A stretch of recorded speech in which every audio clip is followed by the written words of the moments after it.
Have their inventory in Lincoln, north of Cornhusker Highway on 56th Street, or online at sunbeltrentals.com.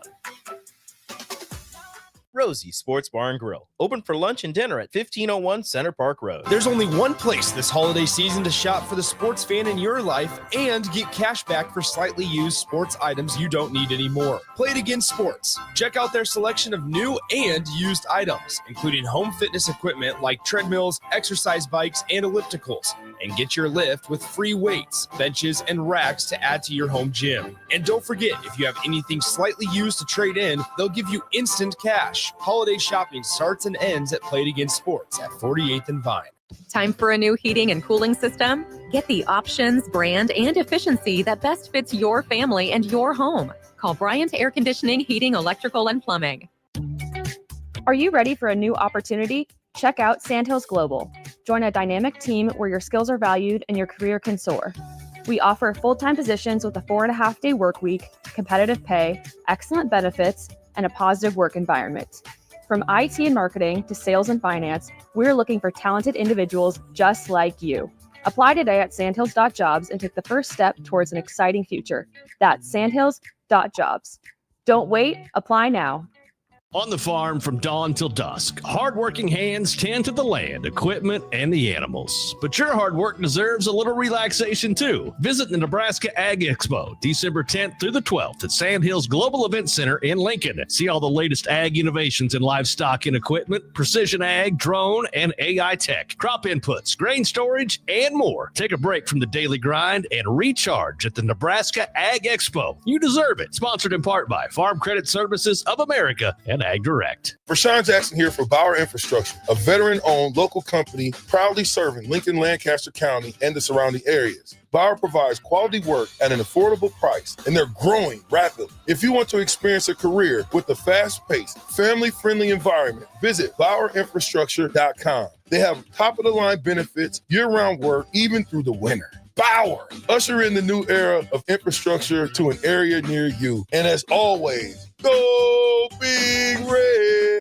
At Farm Bureau Financial Services, we strive to provide you with the right coverages for all your insurance needs by taking the time to meet with you and review what coverages best fit your needs. So whether you're in the market for home, auto, farm, business, life, or a combination of any of these coverages, we can help with making sure you, your family, or your business have the right coverage based on your individual needs. If you would like to review your insurance needs, please contact Ben Spurt with Farm Bureau Financial Services at 402-217-9945 or through email at ben.spurt@fbfs.com.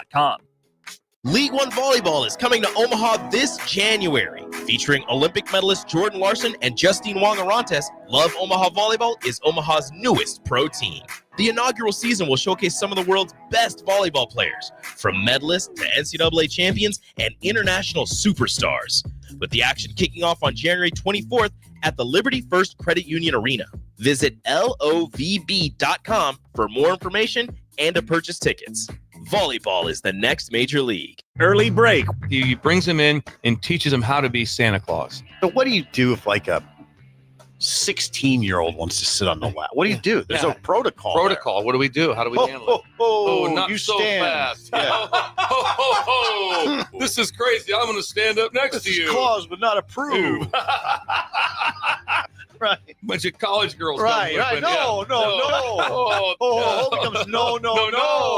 Early break from 6 to 8 every weekday morning on 93.7 The Ticket. This is Lincoln's home for sports talk on the FM dial. Also online at theticketfm.com. On the internet, KNTK FM Firth, 93.7 The Ticket. This is On the Block with Strick and Austin. Nebraska Basketball Hall of Famer and 9-year NBA vet, Eric Strickland. Strickland for three! You're going to go out of here as the Big 8 tournament champion. Middle school basketball coaching legend and Duke basketball shooting coach in his mind, Austin Orman. Coming at you live from the heart of Lincoln, America. On air and online at theticketfm.com. Presented by NEPCO. This is On the Block with Strick and Austin. Welcome in a Wednesday edition of On the Block. I am Austin Norman. We'll be joined by the Husker Hall of Famer Eric Strickland when he gets off his lunch break, once he gets his milk coffee in him. needs a little pick-me-up. But until then, we are jumping straight into the show, going to our Allo Fiber VIP line. Allo's where they understand the importance of exceptional service with local heart. We welcome in voice of the Kansas City Royals, man whose voice you heard over 160 times on our airwaves this year, Mr. Jake Eisenberg. Jake, appreciate you taking some time out for us. How's the offseason treating you? Offseason's been good, Austin. Thanks for having me. Absolutely. Let's just start here, Jake. It's been, a few months since the end of the season. Has anything stood out to you about the 2024 Kansas City Royals in the months that have followed the end of their run to the postseason? Yeah, I think the thing that stands out the most is just that the bar's been raised, like entering the season coming off 56 and when 106, I think the feeling was, okay, we want to see a team that's going to compete. And we saw a team that was going to compete, and then that team that was competing turned out to be a team that was contending. And then we saw a team that was contending make the playoffs for the first time since 2015. And now, obviously while they didn't achieve their end goal, the bar has been set that, this is a team that should expect to go to the playoffs every year. One of those ways that you can tell the bar has been raised, Jake, is the simple fact that they reached out to Juan Soto's camp. The old Royals don't do that, right? Obviously, he ends up signing with the New York Mets, who you called some games for, right, at one point? Yeah, that was back in 2022. And I think as far as the Royals reaching out to Soto's camp, who knows if they were ever going to be a realistic player at the price point that is. But I think that as a front office, any front office has to do their due diligence in checking in on one of the premier free agents of, frankly, our generation. So whether or not that was something that was even close to feasible or not, it's nice to know that it was something that was, at least kicked around the room a little bit. But I think that's even a departure from previous Royals front offices. What does even just kicking the tires on that tell you about John Sherman, J.J. Piccolo, and the relationship that those two have? Well, I just think it speaks more to the fact that, this is a front office and this is an ownership group that is interested in pushing forward and improving this team in the ways that they can, and that they're willing to be creative in all the ways that they can, whether that's, re-signing Michael Wacha the way that they did, or, trying to figure out different trades like they did with Brady Singer and Jonathan India. They're open to some transactional creative ways, and it's hard for me to speak to what prior front offices and ownership groups did or didn't do because, I got here in 2023 with the Royals, so I can only speak to what I've experienced here. But, we've seen JJ, since he kind of took over as the leader of this front office group, we've seen a transactional approach that's not necessarily transactional for the sake of making a move, but transactional for the sake of improving the team, whether it's on the margins or in a big way here or there. And that's, I think, exciting. That's what you want, right? It absolutely is. And I think they showed a commitment to doing that as well by locking up their own superstar, right? Largest contract in franchise history given to Bobby Witt Jr. We know that the 14 years, $288 million potentially on the table. After the year that Bobby Witt Jr. had, how glad did the Royals feel have him locked up? Yes, it's a big contract, largest in franchise history, but for the price that they do compared to a guy like Juan Soto, where Bobby Witt Jr. is the more well-rounded player. Yeah, I think you look at that contract and you're like, wow, that's a great deal for everybody. And that's also kind of what you want too. Now, don't get me wrong, $288 million is a lot of money. That's a massive investment, but it's also an investment in one of the youngest, most dynamic, all-around superstars this game has seen in a very long time. And I think, if it had gotten to the point where Bobby reaches free agency, who knows what the market is going to dictate that his contract would look like at that point. And he made it clear that he wanted to be in Kansas City and see this through with the team that drafted him and bring playoff baseball and a World Series back to Kansas City. And the Royals obviously want him here. And so far, that contract and that partnership is off to an outstanding start. Another guy that apparently wanted to be in Kansas City for longer, Michael Wacha. What was his role on the staff this year, both on the mound and then in the dugout? And how big was it for Kansas City to re-sign him? Well, Cole Reagans and Seth Lugo got a lot of the headlines for how good the starting rotation was last year, and rightfully so. Seth Lugo was Cy Young runner-up, and Cole Reagans was fourth in Cy Young vote. That's two of the top five. But Michael Wacha very quietly was not only one of the most consistent starters in baseball this year, he's been one of the most consistent starters in baseball over the last 3 or 4 years. If I remember correctly, I looked this up right around when he signed the contract with the Royals, but he's one of, I think, 3 pitchers the last 3 years to have thrown or to have made, I think it's at least 25 starts and have an ERA under 3.3 each of those 3 years. I think that's the number. I'd have to go double check it.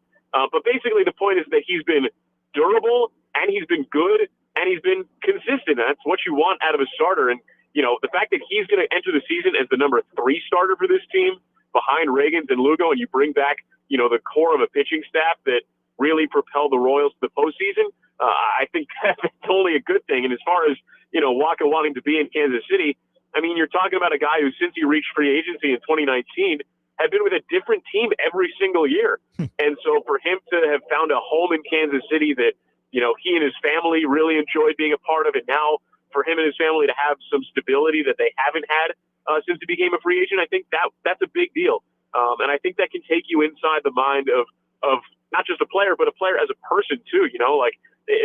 There's got to be a lot of calm going into this offseason for Michael and his family, knowing okay, we know where we're going to be and what we're going to do and what it's going to look like, instead of, trying to acclimate to a new place like they have the last 3 or 4 years. We're talking with Jake Eisenberg, voice of the Kansas City Royals, here on 93.7 The Ticket. Jake, Michael Waka back, but Brady Singer out. I mean, what are the Royals losing in Brady Singer, and what are their options to replace him in the starting rotation right now? Well, statistically, they're losing, about 170 innings, and Brady had around a 3.5 ERA, and there were some really, really good starts and a couple of poor starts, but for the most part, he put together one of his best all-around seasons in a Royals uniform. Maybe not quite as good statistically as 2022, but I think you can make an argument that it was certainly right up there in terms of quality starts and the durability that Brady gave this Royals rotation. So what they lose is a quality, 2, 3, 4 starting pitcher. I think what they gained in Jonathan India is a bona fide leadoff hitter. This is a guy with a career on-base percentage, right around where the Royals were looking for, in a position where they really needed some help. The Royals had the lowest on-base percentage out of the leadoff spot in baseball this year. And, this is not just any leadoff spot in baseball. This is a leadoff spot hitting in front of Bobby Witt Jr. So, the thing about getting quality Major League talent is that in order to get Major League talent, you have to give up Major League talent. And trades that are good usually are the ones that hurt a little bit. And it's tough to lose a guy like Brady, who was great in the clubhouse, on and off the field, was drafted by the organization. But I also think that, the Royals were able to get a player back like Jonathan India because, Brady put together an excellent season, is likely to have more excellent seasons. He has 2 years of control. And, in terms of his trade value, this was probably the peak of his trade value, given the performance that he just had and the years of control. And so, if you were to trade a Brady Singer, if that was something that was being entertained, this would be the time to do it. And I think that the Royals, both executed a really good trade for them and found a piece that they need. And of course, they'll miss Brady. As far as, options to fill in what they're going to lose with Brady, Alec Marsh, made 25 starts last season, and he's looked really, really good. I still have very high hopes for what Alec can be. I mean, he's got front-of-the-line rotation type stuff. With him, it's the home run ball. Sometimes the command gets a little bit awry, and, that can snowball a little bit. We saw Daniel Lynch finish the season out of the bullpen with 20-some-odd innings of consecutive scoreless baseball. He could still be a starter. Chris Bubich was fantastic out of the bullpen. The Royals still view him as a starter. He was in the bullpen coming off of Tommy John surgery last year, but I wouldn't be surprised if he was in the Royals starting rotation to begin the 2025 season. So I think between the three of them, and that's not to mention Noah Cameron, who they put on the 40-man roster, and there's some other possibilities too, but I think between those four, those are the four that come to mind first and foremost is how you might see that gap plug. All right, Jake, last thing for you then. Throughout the rest of the offseason, we're in winter meetings right now. Do you have a sense of what is still on the checklist, the to-do list for the front office to get the Royals ready for 2025? Well, J.J. Piccolo has talked about this, and Andy Rogers of MLB.com has reported this, that the Royals are, interested in a middle-of-the-order bat. It was kind of funny listening to Q talk on MLB Network Radio the other day, and they were asking about that. And he was like, yeah, we made clear that we're looking for a middle-of-the-order bat, but then again, who isn't looking for a middle-of-the-order bat? So in what form that takes in free agency or in trade, that remains to be seen. But clearly the Royals want a bat that can hit in the middle of the order, and whether that's a corner outfield bat or a third base bat or some other fun concoction of what that looks like also remains to be seen. But I do think that there will probably be a bat that comes Kansas City's way in some form or fashion. I wouldn't be surprised to see maybe a bullpen arm, depending upon what they trade, if they trade, and how that all shakes out too. That'd be my guess, is a corner outfield or third base bat and a bullpen piece would be my guess. You heard it here first, folks. Jake Eisenberg, voice of the Kansas City Royals, giving you a little bit of a primer. Jake, I know you'll have no problem staying busy throughout the offseason. Thanks a ton for your time. We'll talk again soon. Appreciate it, Austin. Talk soon. Once again, that's Jake Eisenberg, voice of the Kansas City Royals, joining us on our VIP line, brought to you by our friends at Aloe Fiber, where they understand the importance of exceptional service with local heart. Let's bring him in. Husker Hall of Famer, Eric Strickland. Stricky, baby. What's up? How you feeling? You good? Oh, Guys got some headphones tangled up over there, but other than that, you good? yeah. It's gravy train. White gravy, brown gravy. What kind of gravy train we talking? White gravy. I like white gravy. Respect. Today is a hump day Wednesday. It is the middle of the week. A lot of things to get to, and so that's good. You were able to pull in the voice of the Royals. Great grab there. We do what we can on the show. No doubt about it. And so at this point, there's a lot of stuff, man, on the docket today. And we're judges of On the Block. So we're going to tap in on what's happening today on the docket. What's going on? What's the news? Well, I want to keep the baseball conversation going a little bit. We'll get to the Husker football schedule, Husker transfer portal happenings, and plenty more as we go throughout the show. And we want your thoughts as well, 402-464-5685. A name I brought up a couple times with Jake there, Strick, Juan Soto, right? We talked about his 15-year, $765 million deal that the Los Angeles Dodgers decided was too much for them, that the New York Yankees decided was too much for them. I saw a tweet from someone who writes about the Mets talking about all the deferred money that the Los Angeles Dodgers have, right? Mookie Betts, $115 million in deferred salary. Shohei Ohtani, $680 million in deferred dollars. Will Smith, their catcher, $50 million deferred. And Freddie Freeman, $57 million deferred. And that's before they even signed Blake Snell, who I'm sure ended up with some deferred money. Stricky, the Dodgers are buying players, but they're using the credit card. They're not using that checking account. They're not using that savings account. They're using the credit card. Do you like that for them? Do you think it's fair? Should other teams consider that? Well, how do the Dodgers get away with this? There's two questions to that. One is why? Why are they doing it? And then the other question is, are they being creative in what has been given unto them in order to maintain a high quality of a organization? And so is this the method and by which to do this? We know that other teams and other sports figure out ways to, I don't even want to say it's manipulation. I just think that they're being creative in how they engage with the rules that are placed before them. Rules have just changed in the NBA. And so now people are having to make sure that they adjust. I think it's eliminated in a lot of ways the big three form of basketball. I didn't like that form anyway, but I think it killed and destroyed that. But I think they're just doing what has been gifted unto them. Now, then the question becomes the why. California is just not the place that you want to take in your full salary. There's multiple reasons for that, right? When you have a state that's literally implementing, if you leave the state, we're taxing you an astronomical amount of money for the fact that you're leaving. So just think about that as a player. It's like a death tax, right? Just think about this as a player. Those type of even ideals being tossed around. I don't know. I haven't looked deeper as to if they've passed it or not. They may have. I just haven't looked deeper into it. But the fact that those things are there, even if they haven't done it, you've protected yourself from the brunt of that hitting you, even if it hasn't. Just the talk of it can position you to do that, right? So they're looking at it from a standpoint of how California could literally, regardless, because you can get traded and they can look at that as you leaving, even if it's not your choice, right? Yeah, is job related, right? Yeah. So neither here nor there. Now, here's the other part of it: LA don't really pay players, so they're not really thinking about wanting to hold guys on the docket that long because they don't want that responsibility. That's probably why you got that. I don't know what's going on with the Giants. Oakland's out of there, and you have San Diego, another small market team that they don't get into the big salary parts. They're trying to be frugal, and they try to do it out of draft. They try to do it by different means. Yeah, because we know that whenever they get guys that they would like to try to keep, they can't. They can't compete with the other ones.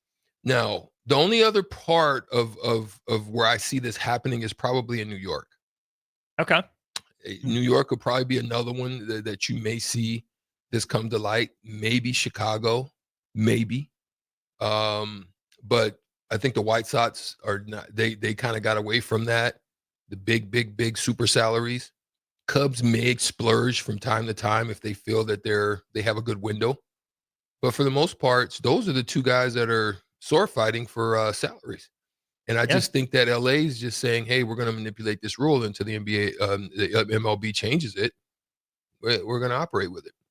It's interesting because obviously Major League Baseball doesn't have a salary cap, right? Not like the NFL and not like the NBA, but it does have a luxury tax. And a lot of teams are saying, nope, we don't want to mess with that. It gets pretty prohibitive. But for the Mets especially, not only are they paying Juan Soto $51 million per year, they will essentially pay that in luxury tax. Los Angeles decided it wasn't worth it. But that makes me wonder, if you're the Mets, why didn't you do the deferred money thing? If you're the Yankees, why didn't you do the deferred money thing? If it's legal and it's on the table and it would have helped you land this player, I mean, obviously the Mets did, but if you're the Yankees and you want to keep him, you like that 1-2, or I guess 2-3 punch with Soto and Judge in that lineup, why don't you offer more money but defer it? If it's good enough for Shohei Ohtani, why wouldn't it be good enough for Juan Soto? Do players like to see that money up front? Or do you think, Strick, we see more players wanting more of that retirement plan with the deferred money down the line? So that's what I was going to say next. I think it depends on the individual. So then the individual themselves will then consider that. Tell me where Juan Soto's from. Juan Soto is Dominican, I believe. Okay. I venture to say that Juan Soto spends the majority of his time back at home country. So for him, he doesn't mind paying whatever the tax. This could be individually. He may not mind, because once he takes what he's getting here back there, he's like the Bill Gates of the Dominican Republic. Right. You know what I'm saying? So $750 million. You see what I'm saying? So that's what I'm saying. Like it just depends on the individual. He says, no, I want mine up front. I don't mind. Okay. Yeah. You got me. You got me for the time that I'm here. You hit me. But when I go home, it makes up for it back there. I can do things, build things. I have access. I have means. I may be connected to government. I could buy properties at, I mean, so he's saying, I will make it. I'll make it. I can make it up as long as I got my money up front. And so this is possibly how some of these guys, depending on where they're from, may think and may think about it. Now, on the other hand, like I said, you're getting slammed just as well in California. I think, let's be honest, Japan is high. Japan is high. True. So for him, I think he's looking long-term when you're talking about Ohtani. He's just saying, I can live fine, and that goes into the question we said, how much is too much? 700 something, like he's young. So he says, shoot, I'm going to play these years. I may be here. I may not. I may fall off. I may not. But at the end of the day, for as long as dang near I may live, I'm $17 million. Yeah. You know what I'm saying? Right. That's so right. That's probably just them looking at it from different ways and how to make it work for them. A few things from the text line here. MT Westy, who we gave the nickname to yesterday. Appreciate you chiming in there, Westy. He says, Boo Royals, go Guardians. Wrong answer, but still appreciate you listening and chiming in. He asks, exactly what is the luxury tax? So Major League Baseball, this is still a relatively new deal, at least in the new form. So what it is it's not a salary cap, but it says if you spend above X dollars, we're going to charge you extra. So for the 2025 season, any team that is spending more than $241 million in combined annual average value of their roster will get charged a tax. So the competitive balance tax is what they call it. The threshold, again, for next year is $241 million.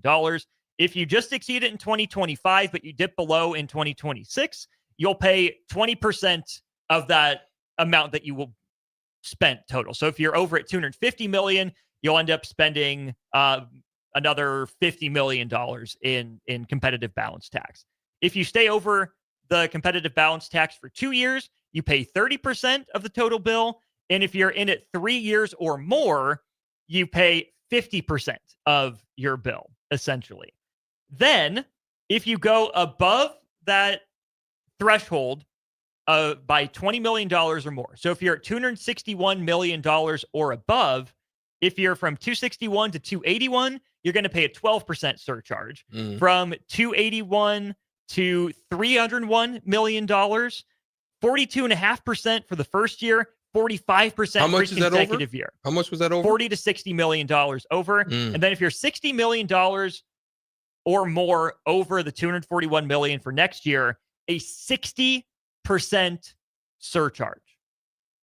That's nuts. It's not a salary cap, Strick, but you can understand why the Dodgers would want to manipulate things and move them around to not essentially have to double dip to pay their players to stay good. It's insane how much they're getting charged for this. Like the words that I've been saying of the great Kanye West. Gotcha. they got you. They're either going to get you or they got you. Up front, behind, or both. Right. Yeah. Pause. Hey, now. Mr. Cub asks, do professional athletes pay taxes in the state they play in or where their listed home residence is, Stricky? You will pay.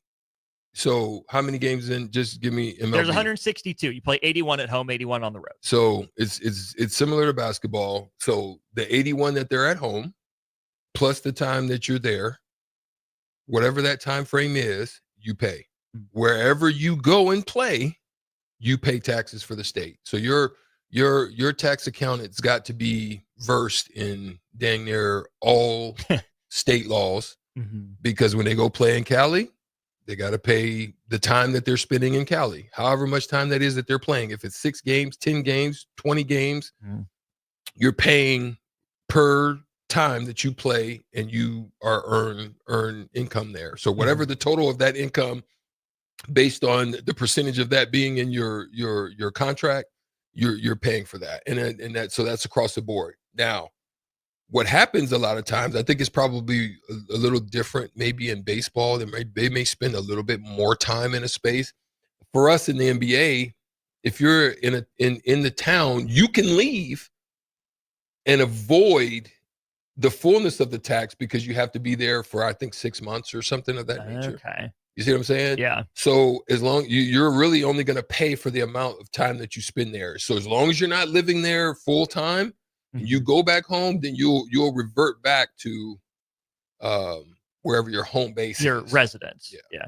Interesting. Big B says, yeah, have fun being a CPA with that. That part. That's why they are well compensated to be able to keep track of all that. Jordan P says Mets gave him one in the deal. Yankees wouldn't budge because they said it wasn't right because they made Jeter and Judge pay for their own, essentially. Juan Soto does have an opt-out after 5 years, but the Mets can void that opt-out by taking his average annual salary up from $51 million up to $55 for the remaining 10 years. And yes, Steve Cohen is the richest owner in baseball. He is a New York hedge fund manager, right? There's going to be a lot of money in that. But Strick, we've seen this with the Golden State Warriors, and we've seen this with, I think, the Los Angeles Clippers especially come to mind. You can go all in. You can pay the luxury tax for a while, but as soon as you don't win, or even if you just get tired of paying it, there comes a point where every team, every owner, no matter how much money they have, they're going to get tired of having to pay that, 20 to 60% surcharge on their roster, even if they're winning. So I would tell Mets fans, enjoy it while you got it. I'm not going to say Steve Cohen's not going to splash money around. Steve Ballmer certainly still wants the Clippers to be a player in free agency in the NBA. But Strick, there comes a point in time for every owner and every franchise, enough is enough. We're cutting back. Yeah. It's gonna come to a point where the spending over outweighs the outcome of what's happening. It's in anything that you do. It's just gonna become a point where it becomes a money pit. If you've seen the movie, you understand. Hey, I haven't seen the movie, but I do understand. You understand. So, appreciate Jake Eisenberg for hopping on with us. Good discussion there on the financials of baseball. Overall, Strick, I don't think it needs a change yet. I think it's just getting brought to light because the Dodgers are the ones that are really taking advantage of it. They've been on top for so long. I honestly say shame on the other clubs for not figuring out before the Dodgers, right? But that's why the Dodgers are where they are. They're the cutting edge of a lot of this stuff. So more power to them from now. We'll see if this gets completely rampant and out of control. But we're going to go to break. When we get back, Evan Bland of the Omaha World Herald will dive into the Husker news, the coaches that are hired or rumored to be hired. We talked about it on the block yesterday. We'll get Evan's thoughts on that and the transfer portal and plenty more in college football and Husker land when we get back to the show. Follow Austin, Strick, and On the Block on Twitter at Austin Orman, eStrick20, and On the Block 93.7. More of On the Block coming up. Empower a child today with the Teammates Mentoring Program. Hope is only a conversation away when you choose to share your talent, time, and heart with a child. Together, you can build a relationship based on strengths and chart a brighter future, 1 week at a time. Find out how you can be a mentor by visiting LincolnTeammates.org. Become what you needed as a kid by joining the Teammates Mentoring Program today. Hi, Sean Callahan here for Koppel Chevrolet GMC, and the holiday sales event is now underway with unbelievably low interest rates and huge discounts on both our new and pre-owned inventory. Right now, we're offering 0% interest rates or $13,000 off select new models. These are the absolute biggest discounts of the year. You heard right, 0% interest rates or $13,000 off select new models. So please stop on in or check us out online at CoppelCars.com. All deals with approved credit, must trade, and Costco. The Huskers are headed to the Pinstripe Bowl. Cheer on the Huskers in New York City on the official Husker Pinstripe Bowl tour offered by the Nebraska Alumni Association. Your bowl package includes a 2-night hotel stay, round-trip transportation on game day, pregame events, and more. Spots are limited, so book your spot now on the official Husker Pinstripe Bowl tour with the Nebraska Alumni Association. Go to huskerfantravel.com or call 888-831-0858. That's 888-831-0858 or huskerfantravel.com. Every home is different. Every family is different. So when it comes to a new heating and cooling system, why not get what fits you best? Get the perfect fit with Bryant. Maybe you need higher efficiency, better humidity control, increased warranty, or all the bells and whistles. Bryant provides options in warranty, brand, comfort, and efficiency while maximizing savings. Call 467-1111 or visit BryantLincoln.com. Bryant Air Conditioning, Heating, Electrical, and Plumbing. We do whatever it takes. Are you looking for affordable drinks and a great atmosphere this football season? Highball Bar has you covered. Whether it's pregame tailgating, postgame festivities, or in-game celebrations, Highball Bar is the place to be. With $4 beers, $4 mixed drinks, and more during their 4 to 8 p.m. daily happy hour, Highball Bar will quickly become your go-to place to sit back, unwind, and be your team's #1 fan. Highball Bar, located in downtown Lincoln, just 3 blocks from Memorial Stadium at 122 North 11th Street. Raising little ones is a big job, and you do your best to give them a good start every day. That means making sure they're well cared for while you're apart. You work hard, but it's not always easy to make ends meet. There may be help. Find out if you qualify for Nebraska's Child Care Tax Credit for working parents. You could be eligible for a credit of up to $2,000 per child on your next tax return. Learn more at nebraskachildcaretaxcredit.org. Brought to you by First 5 Nebraska and Nebraska Children and Families Foundation and aired by the Nebraska Broadcasters Association and this station. Are you a skilled mechanic looking for your next big opportunity? Constructors is hiring. We're looking for experienced mechanics to join our family-owned team. We offer competitive wages, great benefits, brand new service trucks, OEM-level diagnostic software, and career growth opportunities. Positions include lead and A-level mechanics for our shop and multiple field technicians. If you're driven and ready to grow with a company that's been around since 1908, apply today at constructorslincoln.com. On the farm from dawn till dusk, hardworking hands tend to the land, equipment, and the animals. But your hard work deserves a little relaxation too. Visit the Nebraska Ag Expo, December 10th through the 12th at Sandhills Global Event Center in Lincoln. See all the latest ag innovations in livestock and equipment, precision ag, drone, and AI tech, crop inputs, grain storage, and more. Take a break from the daily grind and recharge at the Nebraska Ag Expo. You deserve it. Sponsored in part by Farm Credit Services of America and and Ag Direct. Hey Husker Nation, this is Todd Euler, two-time national champion, here to talk to you about Window World Lincoln. At Window World, we specialize in replacement windows, doors, siding, and roofing. Whether you're looking to enhance the beauty of your home or increase its energy efficiency, we've got you covered. And here's the best part. We offer the best for less. Our team is dedicated to providing top quality products and exceptional service at affordable prices. We want to earn your business and make your home improvement dreams a reality. So why wait? Contact Window World Lincoln today at 464-7313 or visit our website at windowworldlincoln.com. Window World Lincoln, where quality meets affordability. Perch Merch is your one-stop shop for all your printing and promotional needs in Lincoln, Nebraska. They specialize in screen printing, embroidery, vehicle wraps, window wraps, print collateral, promotional products, and signage. At Perch Merch, they are committed to delivering high-quality products and exceptional customer service. Their experienced team of designers and printing professionals will work with you every step of the way to ensure that your vision is realized. Call for a quote today at 402-217-5212 or go to perch-merch.com. 93.7 The Ticket, Fox, KFXL weather. Brought to you by Bryant Air Conditioning, Heating, Electrical, and Plumbing. The Lincoln forecast for today, we'll see increasing clouds throughout the day with a light breeze and an afternoon high around 31. Tonight, mainly cloudy and calm with a low around 16. Tomorrow, we'll see partly sunny skies with light winds and a high around 28. I'm meteorologist Kyle Clucker from 93.7 The Ticket and theticketfm.com.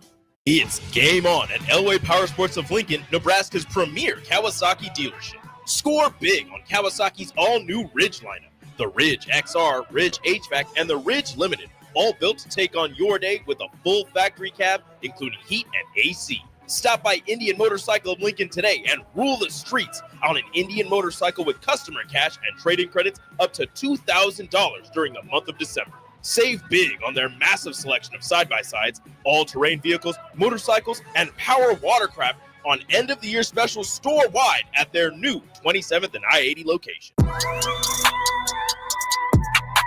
Now back to On the Block with Strick and Austin on 93.7 The Ticket and theticketfm.com.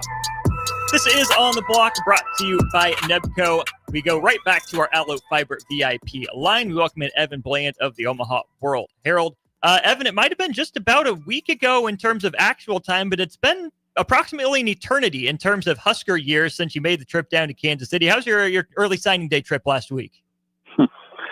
Yeah, it feels like about 1,000 things have happened since then. But no, it was great. Got a chance to catch up with a couple area kids, Juju Marks, who's coming as an offensive lineman, and Dawson Merritt, the outside linebacker, and they're both locked in for Nebraska. And I think in a larger sense, it was a reminder that can be an area of a lot of recruiting success for Nebraska moving forward. If you have a guy like Jamar Mosey on staff, who's a good high school player in the area and a successful coach in that spot, I think it was just maybe the first of potentially many classes where you go back into the KC Metro and find some guys. So I'll have some features down the road on both of those guys, and Isaiah Mosey, Jamar's son, also is coming as a pretty impactful receiver, flipped from Oregon too. So it was a good trip, and I think just again kind of a reminder that like in today's college football, if you can find a guy like Mosey, Jamar Mosey, who has connections to an area, whose word really does mean something, and you can attract a number of top talented players to your program, I mean, that's worth its weight in gold, and I think Nebraska is enjoying some early benefits of that.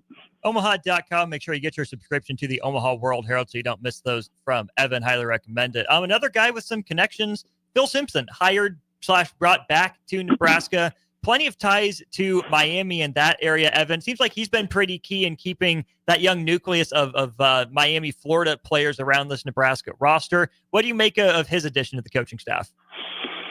Yeah, he was someone that, was on staff for Nebraska behind the scenes a couple years ago, and then went back to Florida State for this season. And so he's getting a chance to be a full-time on-field coach as the outside backers coach, like you mentioned. And another very similar kind of story to Jamar Mosey, where he was a successful high school coach in South Florida. Nebraska's freshman class that they They just had their guys go through their first year, was very successful. I mean, Ja'Cory Barney and Vincent Shavers and Willis McGahee the fourth, and Larry Tarver and Amari Sanders, like those guys all were from the Miami area, and all of them, at least in part, were brought here because of that relationship with Simpson. And when you're Nebraska and you're trying to recruit players from halfway across the country, they have a lot to sell, but sometimes you need that first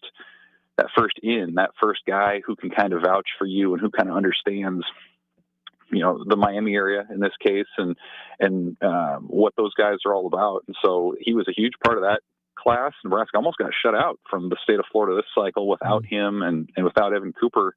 They did just get in there with Cortez Mills, the receiver who came in on close to signing day there. But absolutely. I mean, I think it's another just reminder of where in this era of college football, where you are not limited in the number of coaches that you could have and the number of coaches that can, work with players on field, who can recruit. I mean, that number is limited, but you can spread out those duties more than you ever could before. And so, Simpson's a guy who has a track record of developing high school talent. Now he's got a track record of building relationships with players, especially in that South Florida area. And that's another spot where Nebraska, I think, feels like it can continue to add either out of high school or maybe even down the line because of his relationships with guys out of the portal. Nebraska adds Terry Braden Jr. as the defensive line coach. And then the two biggest names the Husker fans definitely knew before, Phil Snow and John Butler. Let's start with Phil Snow. Obviously, Rule coached under him at UCLA. Snow was Rule's defensive coordinator all over the place, added to the staff as associate head coach. Do you have a feeling on what that role will entail for Phil Snow?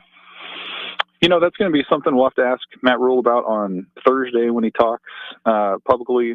But it's a fascinating spot if not, Austin, because kind of like we're talking about, like in this time, like you can hire a guy like that and you don't have to assign him a position necessarily. Like he, as you mentioned, has a ton of experience from all the different stops. He's been with Matt Rule throughout his tenure as a head coach. So sure, it's possible. Maybe he does get a position. Maybe you move, John Butler into that DC, and maybe Phil Snow takes over the DBs. Like, I'm just kind of spitballing, but maybe that's the kind of thing that could happen. Or maybe it's just one of those things where he oversees or helps oversee the defensive side of the ball, works with John Butler, serves as that extra set of eyes and experience. It's somewhere kind of in between, like a position coach and a head coach, right? He's not really either one of those necessarily, but he can bring some impact and influence into both areas potentially. So, it's kind of funny, as it turns out, the two guys that Matt Rule brought in as consultants in November, including Dana Holgerson, are now full-timers on that staff. And Snow a couple of years ago was someone who was set to retire, and he'd done some consulting work, and evidently the challenge or kind of the outlook of what Nebraska can be was enough to bring him back into that full-time role. So kind of how that looks, I don't know that it's necessarily clarified, but just given his track record, it's, absolutely something Nebraska is going to be able to benefit from. And then John Butler, right? I think I don't want to say the writing was on the wall, but he was certainly a strong candidate to replace Tony White with him coming in before last season to coach the defensive backs. Tony White leaves. Sounds like John Butler and Matt Rule were close, did a lot of talking during the season as well. We had plenty of reaction to this official announcement yesterday on our text line, Evan. We had a lot of people saying it's a head scratcher. Did Nebraska really even try? Why are they promoting internally? But another faction of fans saying, yeah, give the guy a chance. He's only been at a DC once before. We don't really know who he is or what he can be. What was your initial reaction to the official announcement that, yeah, it is John Butler as Nebraska's DC moving forward? I wasn't surprised at the hire itself. I thought that maybe it would play out a little longer than it did, especially when you have a bowl game coming up here.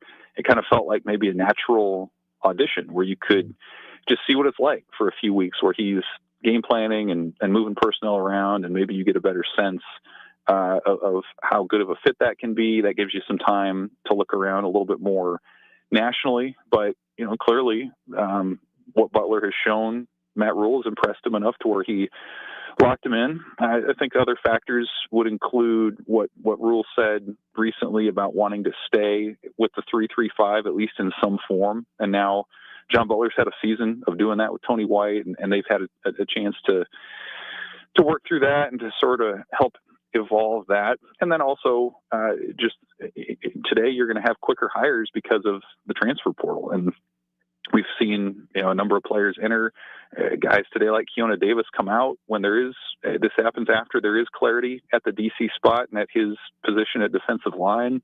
So I think there's, when you talk about talent retention and potentially acquisition, it's important to figure that thing out quickly. And then I think the other thing I would say too, Austin, is the timing of it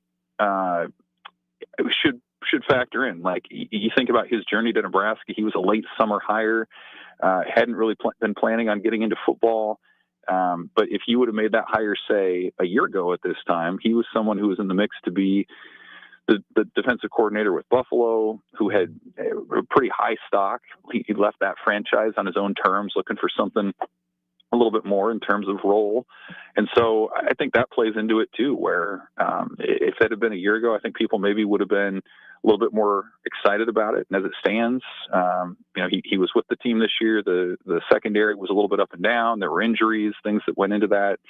So maybe there's a little bit of hesitation there. But I think it's a solid hire. It's a guy who does have that experience. He's coached the defense at Penn State before and has a lot of experience in the NFL as well. So Rule tends to get these hires right, especially on the defensive side of the ball. And he did it with Tony White. He did it with Phil Snow before that. We'll see how it turns out for John Butler. That was another little bit of trepidation that the text line had yesterday, and I probably did a suboptimal job of explaining it. Yes, the defensive backs maybe weren't as good as people expected last year, but how the defensive backs performed, at least to me, Evan, shouldn't be disqualifying for John Butler as a defensive coordinator. I mean, coaching DBs and calling a defense are two completely different jobs, right? Yeah, I mean, he was the pass game coordinator this year too, so he has some experience in that realm. I think the injury part absolutely plays into it. I mean, Tommy Hill was hobbling and kind of gotten it out when he was out there the second half of the year and missed multiple games. And, Malcolm Hartzog was hurt at times. Marquise Buford's been through the ringer. You can kind of go down the list, and their depth at that spot was tested. Sometimes in key late game spots when you really would rather stick with veterans if you could. But, his time in the NFL, like his knowledge of X's and O's and schemes is, you can't really question it just based on what he's done and what he did at Buffalo. That unit that he worked with on the back end with the Bills was really successful. There were a lot of examples of guys who developed out there into better players too. I think the knowledge piece is certainly there. You don't have to evaluate him as a recruiter either way. Like, you don't necessarily have to do that. You can send some of your other staffers out on the road and let Butler be more of that X's and O's, defensive scheme kind of guy. And so I think the resume that he has for that speaks for itself, and it'll be fascinating to see how Nebraska's defense does evolve with somebody else calling the plays. We're talking with Evan Bland of the Omaha World Herald here. Evan, I saw recently you put up a piece on the kind of transfer portal targets that Nebraska has its eyes set on, some of them with visits set, others just, oars in the water. Of that list of names that you put together, who are maybe two or three of the most intriguing for Nebraska? Yeah, well, it's such a weird time of year, Austin, where you've got some guys on the portal kind of reporting their own offers. Sometimes guys talk to one recruiting site about maybe where they're visiting. What I kind of like to look at is what are the trends, right? Like, you never know individually who necessarily is going to end up there, but where is Nebraska offering guys? And they're offering guys at receiver. You're getting offers out there for defensive linemen. They offered a kid here today from Kent State named Cameron Olds, who was a really productive player for them this year. He's got 1 year left. You're seeing a little bit of linebacker out there. They have a long snapper from New Hampshire. Kevin Gallick, I think is his name. And so I think that just tells you a lot about kind of how they see their team and what those needs are. And that particular piece that you're referencing has been, I think I've added or subtracted like 6 or 7 names just today. So it's extremely fluid. Visits happen, they're canceled, they're set up quickly.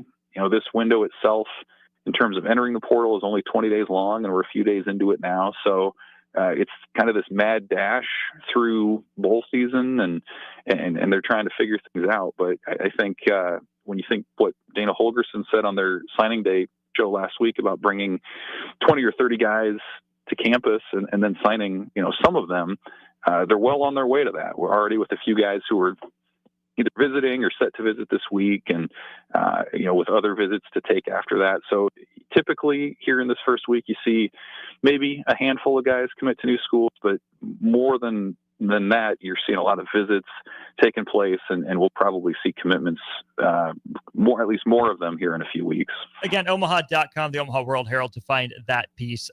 Last thing for you then, Evan, the guys that have said they're departing Nebraska, when you look at the names and the number of names that have entered the transfer portal already, is it about what you expected, more or less, in some of the names? Where are you at with who's leaving the Huskers right now? Well, the number's going to keep going up, right? Like you're still going to be expecting 45, 50 more, depending on who Nebraska decides to add out of the portal. And right now their departure number's right around 20, I think, a little bit under now with Keona Davis coming back. So that's going to continue to go up.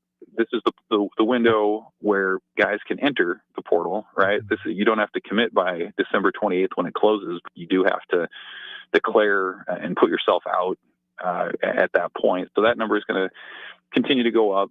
I keep thinking back to something Matt Rule said about how he described it as scary attrition from the outside. And I think what he meant by that was there was maybe this expectation that everyone who left was going to be underclassmen or walk-ons or rotational guys who weren't going to see any bigger role. And what we've seen is there's been some of that, but there's also been guys who were either starters or had a clear path to playing time as starters that have left too. I mean, Jamari Butler is one of those guys. Mekhi Bayer at linebacker was set to be a starter in that rotation next year. And so I think certainly the external processing of some of these transfers has to catch up, where it's understandable where fans would say, why would that guy leave if he was going to be a starter and had it all set? And sometimes it's for better financial opportunities. Sometimes it's coaching related with all the changes that have gone on. So yeah, I mean, I think you have a handful of guys who it would make sense in a conventional sense why they would move on for more playing time. You have guys looking for other financial opportunities. And you've got guys now like Emmett Johnson and Keona Davis who tested the waters and decided to come back for various reasons. So that number will continue to go up. How many of those guys are starters or long-term contributors in 25 and beyond kind of remains to be seen. There's so many case-by-case decisions being made here. But yeah, there's no doubt in terms of just the sheer number of things to get down to that mandated limit of 105 on the roster for next year. There's still a ways for Nebraska to go. And we will be tracking it all thanks to your help. Follow him on Twitter at Evan Bland, OWH. Again, omaha.com to read his work. Evan, good luck finding time to catch your breath. Appreciate your good work. Appreciate your time here today. Have a good one, man. Thanks for having me, Austin. See ya. Evan joined us on our VIP line, brought to you by Aloe Fiber, where they understand what two things, Stricky? The exceptional of great service with local heart. Ain't that the truth? That's the truth. Appreciate them. We'll take a break. Wrap up hour one of On the Block in just a sec. Download our app by searching for 93.7 The Ticket in your app store to stay in touch and listen all day wherever you are. More of On the Block next on 93.7 The Ticket and theticketfm.com. Are you looking for affordable drinks and a great atmosphere this football season? Highball Bar has you covered. Whether it's pregame tailgating, postgame festivities, or in-game celebrations, Highball Bar is the place to be. With $4 beers, $4 mixed drinks, and more during their 4 to 8 p.m. daily happy hour, Highball Bar will quickly become your go-to place to sit back, unwind, and be your team's #1 fan. Highball Bar, located in downtown Lincoln, just 3 blocks from Memorial Stadium at 122 North 11th Street. For a new opportunity, check out Sandhills Global.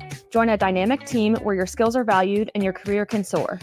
We offer full-time positions with a 4.5-day work week, competitive pay, excellent benefits, and a positive work environment. From IT and marketing to sales and finance, we're looking for talented individuals just like you. Apply today at sandhills.jobs and take the first step towards an exciting future. That's sandhills.jobs. Don't wait, apply now. There's only one place this holiday season to shop for the sports fan in your life and get cash back for slightly used sports items you don't need anymore. Play It Again Sports. Check out their selection of new and used items, including home fitness equipment like treadmills, exercise bikes, and ellipticals. And get your lift with free weights, benches, and racks to add to your home gym. And don't forget, if you have anything slightly used to trade in, they'll give you instant cash. Holiday shopping starts and ends at Play It Again Sports at 48th and Vine. Join us for Old School this Friday, December 13th at Salt Mine City, Lincoln's newest brewery at 8th and R in the Haymarket. Enjoy their great beer selection as you pregame for the Nebraska-Indiana men's basketball game at Pinnacle Bank Arena at 7 o'clock. That's Old School this Friday at Salt Mine City at 8th and R. Perch Merch is your one-stop shop for all your printing and promotional needs in Lincoln, Nebraska. They specialize in screen printing, embroidery, vehicle wraps, window wraps, print collateral, promotional products, and signage. At Perch Merch, they are committed to delivering high-quality products and exceptional customer service. Their experienced team of designers and printing professionals will work with you every step of the way to ensure that your vision is realized. Call for a quote today at 402-217-5212 or go to perch-merch.com. If you're sick of catering from the same places every month, it's time to switch things up. Mulberry Barbecue is perfect for business lunches and dinners, family gatherings, holiday parties, wedding receptions, rehearsal dinners, and so much more. Delivery and full service options are available, and they can cater for anything from 10 people to 500 people. Call them at 402-937-7114 to look at their menu options and get your catering booked today. Mulberry Barbecue, located at 11th and Cornhusker Highway. The Huskers are headed to the Pinstripe Bowl. Cheer on the Huskers in New York City on the official Husker Pinstripe Bowl tour offered by the Nebraska Alumni Association. Your bowl package includes a 2-night hotel stay, round-trip transportation on game day, pregame events, and more. Spots are limited, so book your spot now on the official Husker Pinstripe Bowl tour with the Nebraska Alumni Association. Go to huskerfantravel.com or call 888-831-0858. That's 888-831-0858 or huskerfantravel.com. If you're a homeowner or a business owner, you have a lot of projects, and no one has an unlimited budget or time. Sunbelt Rentals makes all jobs less stressful with no need to purchase large equipment or hire a crew. You can do it yourself with rentals and everything from aerators and power rakes for spring yard work to stump grinders, concrete mixers, tile saws, and more. Check out their inventory in Lincoln, north of Cornhusker Highway on 56th Street, or online at sunbeltrentals.com.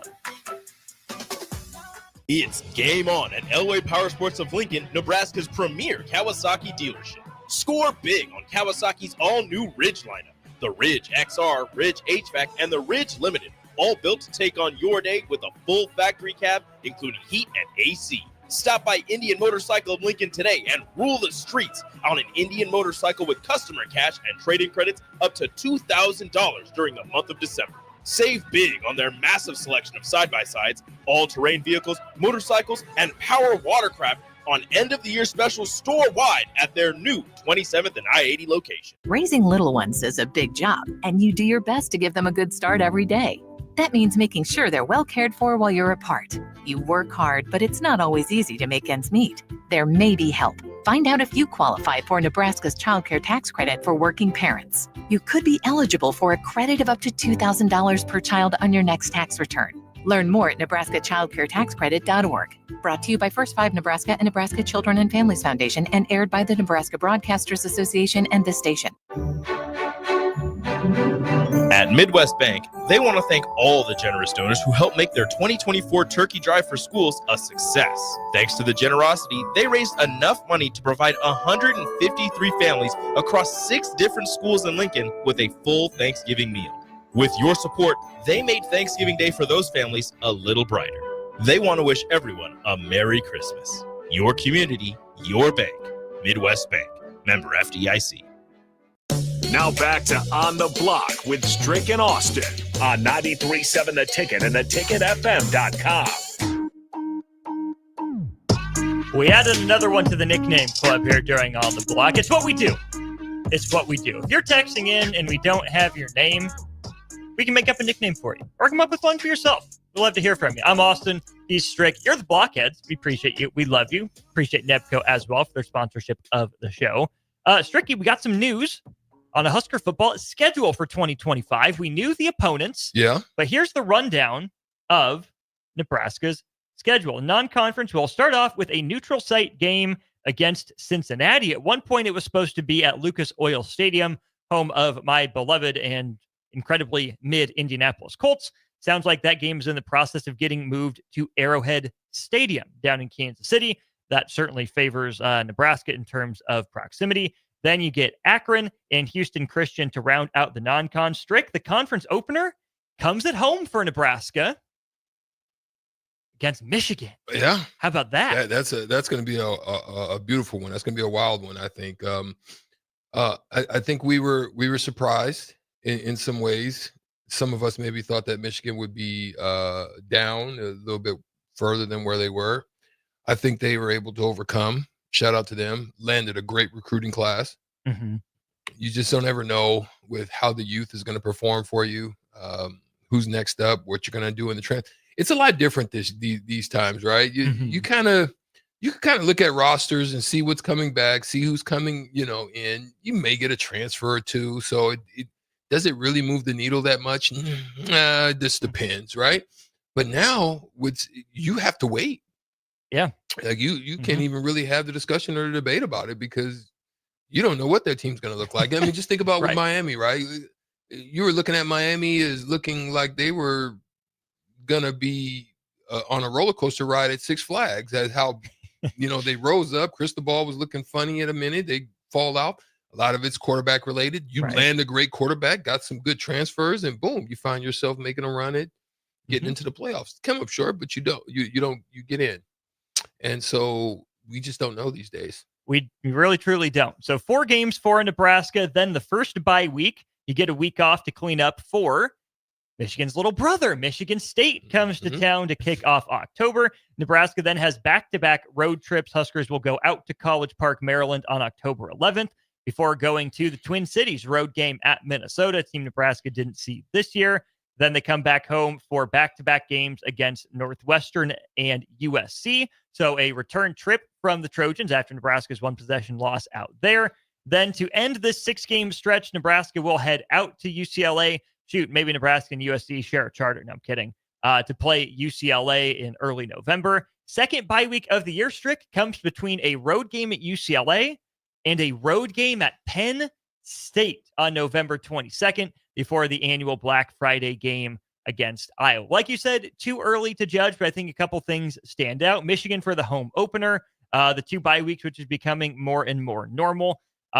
Maryland and Minnesota back on the schedule, Northwestern back on the schedule, and at Penn State. I'd be fascinated to hear the discourse around Penn State and see where that team is at entering the second to last week of the year next year. Well, I can tell you from September to up to October the 18th, there's a lot of M's on the schedule.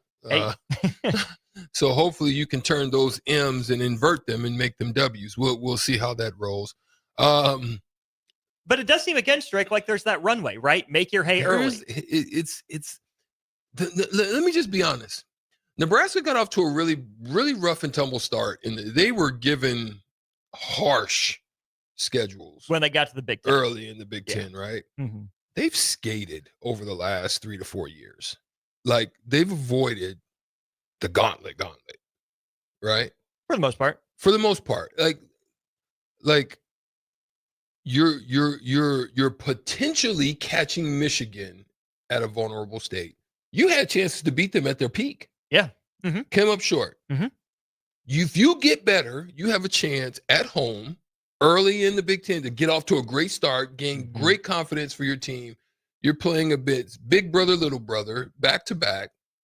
Go handle business there. That could set you off.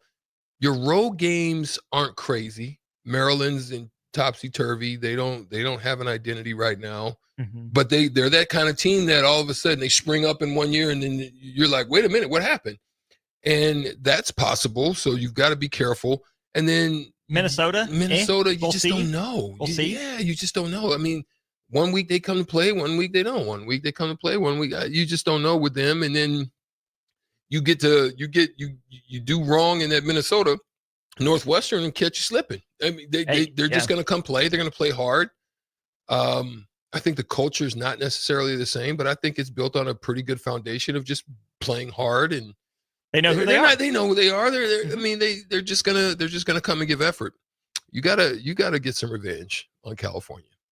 You blew it. You blew it. Now, both games in different ways, but you blew them. You blew it. So Penn State, we don't know. Iowa is what it is. So I like the schedule though. I'm not mad at it. You can sweep one state. You can sweep Michigan or you can sweep California. Which one are you taking right now? Michigan or California? Which you'd rather win both games against? You haven't done well against the traditional Big Ten teams yet. I would much rather say the Michigan teams at this point. If you can sweep them early on, I think it propels you throughout the rest of that mid portion of the schedule. And hopefully you're not smelling yourself if you do come out of that unscathed with a really, really good record and you don't go in there smelling yourself and then you still got revenge on your mind for what you weren't able to do in the previous year. Hopefully that's the case. I mean, I don't know. I don't have, like I said, I'm not Miss Cleo. I see where you're coming from. It would be nice, but Strick, I'm taking the California sweep. Even though they're the new kids on the block, the games are in November. Nebraska has not been good in November. I want to see a team that has the runway, right? Takes advantage of it. Yeah. But I also want to see a team getting better throughout the year. Yeah. Nebraska started 5-1. Nebraska ended 1-5. Yeah, they got on the board in November, right? They found a way to win a game and get bowl eligible against Wisconsin. Props to them. They found a way to do it. But Strick, if you can sweep the state of California to win at least those 2 games, I would like to feel pretty good about having a 3-game win streak, Northwestern, USC, and then at UCLA to go into a bye week. You've poured everything in for 6 straight games. You got at least 3 wins in a row. Then you get essentially your Super Bowl on the road against Penn State. That'd be a great opportunity to knock off a team that I have no reason to believe won't be in college football playoff contention next year. So I would take the California sweep to see Nebraska getting better throughout the year. Justin says, is the Black Friday game an evening game again next year? We don't know kickoff times. We won't find those out till closer till the year. Aaron says, no Indiana or Ohio State this time. Not bad. It'd be interesting to play Indiana. They would probably make a return trip to Lincoln, but they're not on the schedule.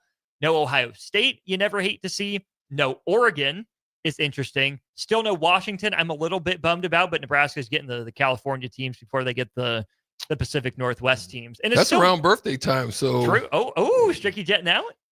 Stricky jetting out. You think about it? Early November. I might be in that one. It's just still so weird to not see, like no Purdue, no Wisconsin, no Illinois on the schedule, right? Nebraska had those 3 teams this year. They get the other 3 old Big Ten West teams there in Minnesota and Northwestern, as well as Iowa, obviously. So it's interesting. That's the 2025 schedule. We'll go to break. We'll keep talking about this if you have thoughts. If not, Heisman finalists. Meant to get to it yesterday. Husker News preempted it. We'll break down the Heisman race, give you our thoughts on handicapping it next. This is Lincoln's home for sports talk on the FM dial. Also online at theticketfm.com. On the internet. KNTK FM Firth, 93.7 The Ticket. Follow Austin, Strick, and On the Block on Twitter at Austin Orman, eStrick20, and On the Block 93.7. More of On the Block coming up. It's the holiday season. Time for work parties, friend get-togethers, family gatherings, which means lots of eating. Maybe you think you've perfected your holiday meals, and maybe you have no idea where to even start. Let's fix that right now. No holiday party is complete without Führer's cheese spread. It goes well with any type of cracker, pretzels, apples, chili, vegetables, chips, and of course, it's perfect to pair with wine or beer. Holiday meals aren't complete until Führer's cheese spread is on the table. Find your own container at your nearest local grocery store today.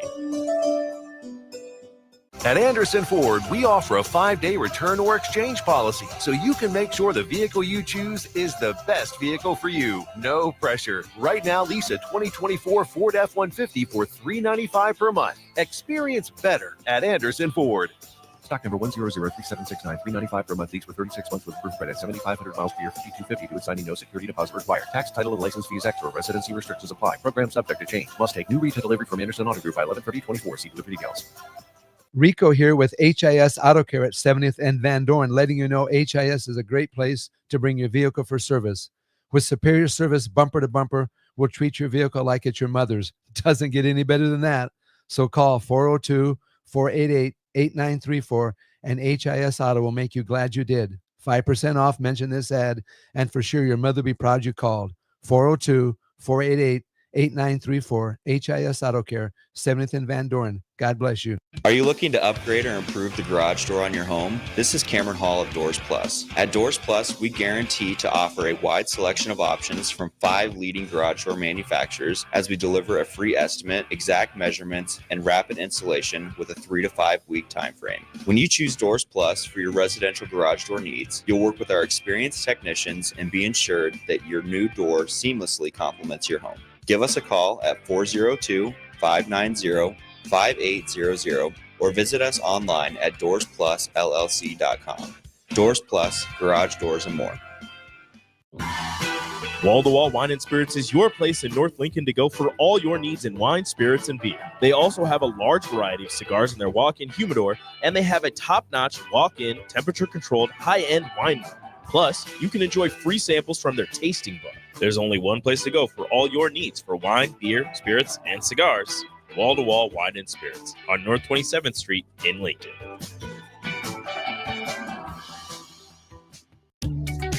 Are you ready for a new opportunity? Check out Sandhills Global. Join a dynamic team where your skills are valued and your career can soar. We offer full-time positions with a 4.5-day work week, competitive pay, excellent benefits, and a positive work environment. From IT and marketing to sales and finance, we're looking for talented individuals just like you. Apply today at sandhills.jobs and take the first step towards an exciting future. That's sandhills.jobs. Don't wait, apply now.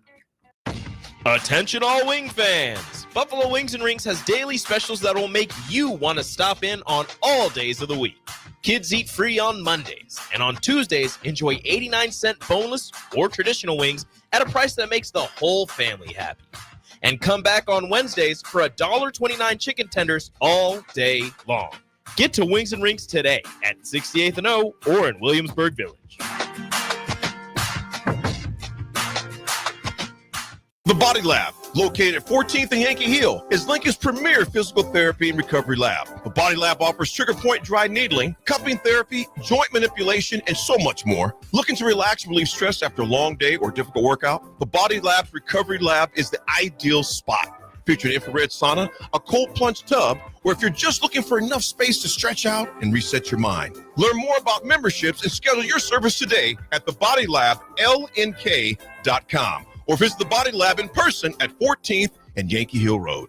Your Christmas list changes a lot as you get older. Dreams of video games, remote control cars, and baseball gloves turn into dreams of shoes. You know, practical things. Brown Shoe Fit is the king of shoes in Lincoln, with brands like Sorel, UGG, Brooks, Hoka, and more to make you fashionable and comfortable. Grab a new Ridge wallet or buy 3, get 1 free on Smart Wool socks for the ultimate stocking stuffer. And don't forget a reliable gift card for that hard-to-buy person in your life. Brown Shoe Fit at 66th and Q in Lincoln.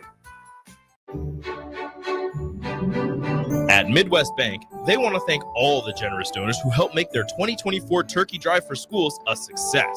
Thanks to the generosity, they raised enough money to provide 153 families across 6 different schools in Lincoln with a full Thanksgiving meal. With your support, they made Thanksgiving Day for those families a little brighter.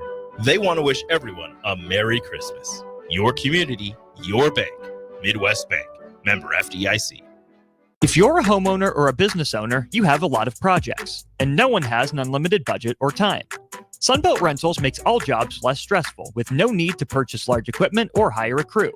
You can do it yourself with rentals and everything from aerators and power rakes for spring yard work to stump grinders, concrete mixers, tile saws, and more. Check out their inventory in Lincoln, north of Cornhusker Highway on 56th Street, or online at sunbeltrentals.com. League One Volleyball is coming to Omaha this January. Featuring Olympic medalist Jordan Larson and Justine Wong-Arantes, Love Omaha Volleyball is Omaha's newest pro team. The inaugural season will showcase some of the world's best volleyball players, from medalists to NCAA champions and international superstars, with the action kicking off on January 24th at the Liberty First Credit Union Arena. Visit LOVB.com for more information and to purchase tickets. Volleyball is the next major league. This is On the Block with Strick and Austin. Nebraska Basketball Hall of Famer and 9-year NBA vet, Eric Strickland. Strickland for three. You're going to go out of here as the Big 8 tournament champion. Middle school basketball coaching legend and Duke basketball shooting coach in his mind, Austin Orman. Coming at you live from the heart of Lincoln, America. On air and online at theticketfm.com. Presented by NEBCO. This is On the Block with Strick and Austin. Welcome in hour 2 of the show. Still plenty to get to. If you've got any thoughts on Husker football, the schedule, transfer portal ins, transfer portal outs, let us know. 402-464-5685. I'm Austin Orman on Twitter at Austin_Orman. He's Eric Strickland on Twitter at eStrick20. Instagram, eStrick2020. He's all over the place. Mr. Worldwide, essentially. Man, no, I don't know about all that. But there are plans in the works for some next year international. I'm just going to speak life into it. I don't know exactly how it's going to go or where it's going to be, but I know it's going to be something.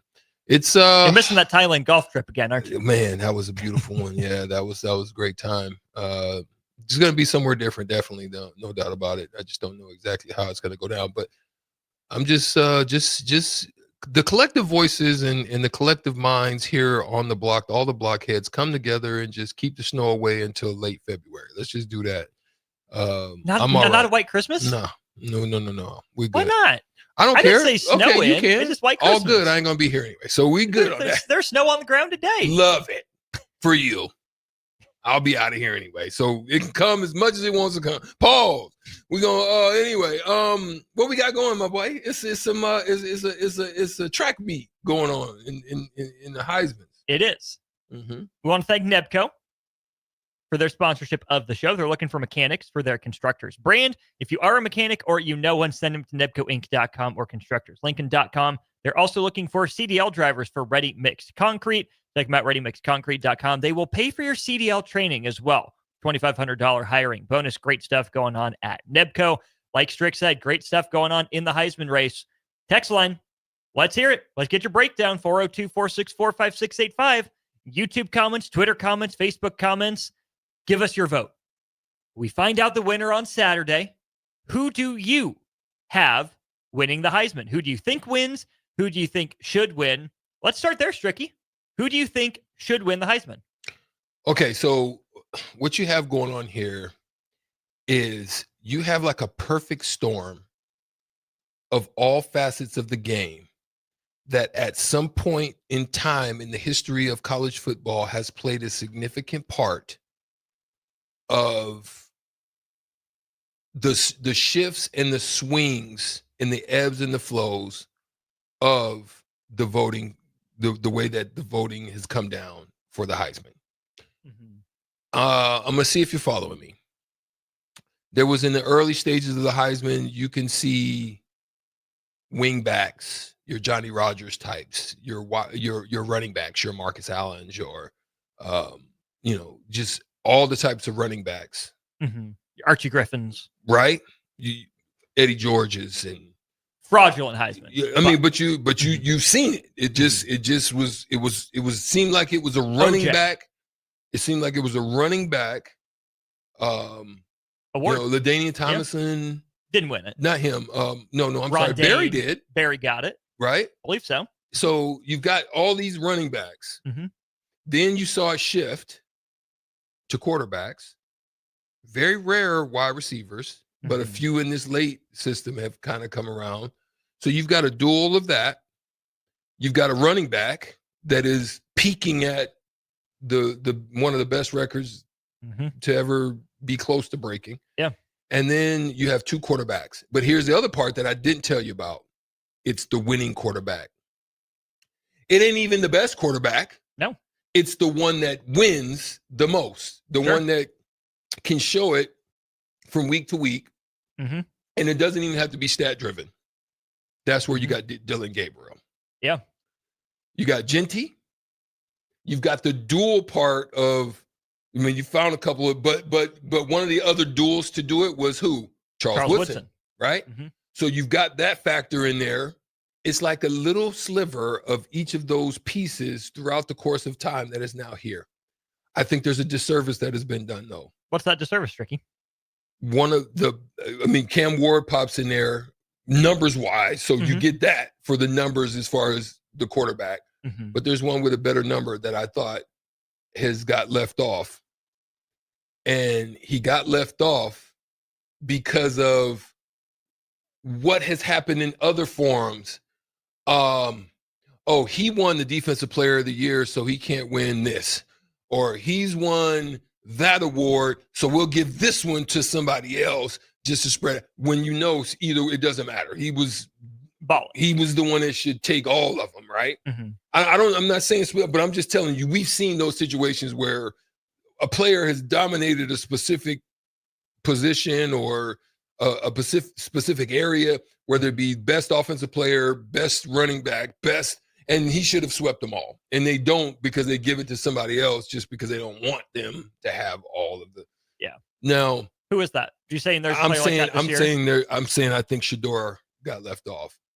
And if you look at it, here's why I say this. They didn't want one, people are kind of Colorado weary. Okay. Yeah. All the news, all the hype. You don't want to give him all the glory. That's how he freaking feeds the system of what he's able to do. So yeah, we know that that's a part going on. Okay, cool, no problem. But when you look at it, Shador is the only, listen to this stat or this take.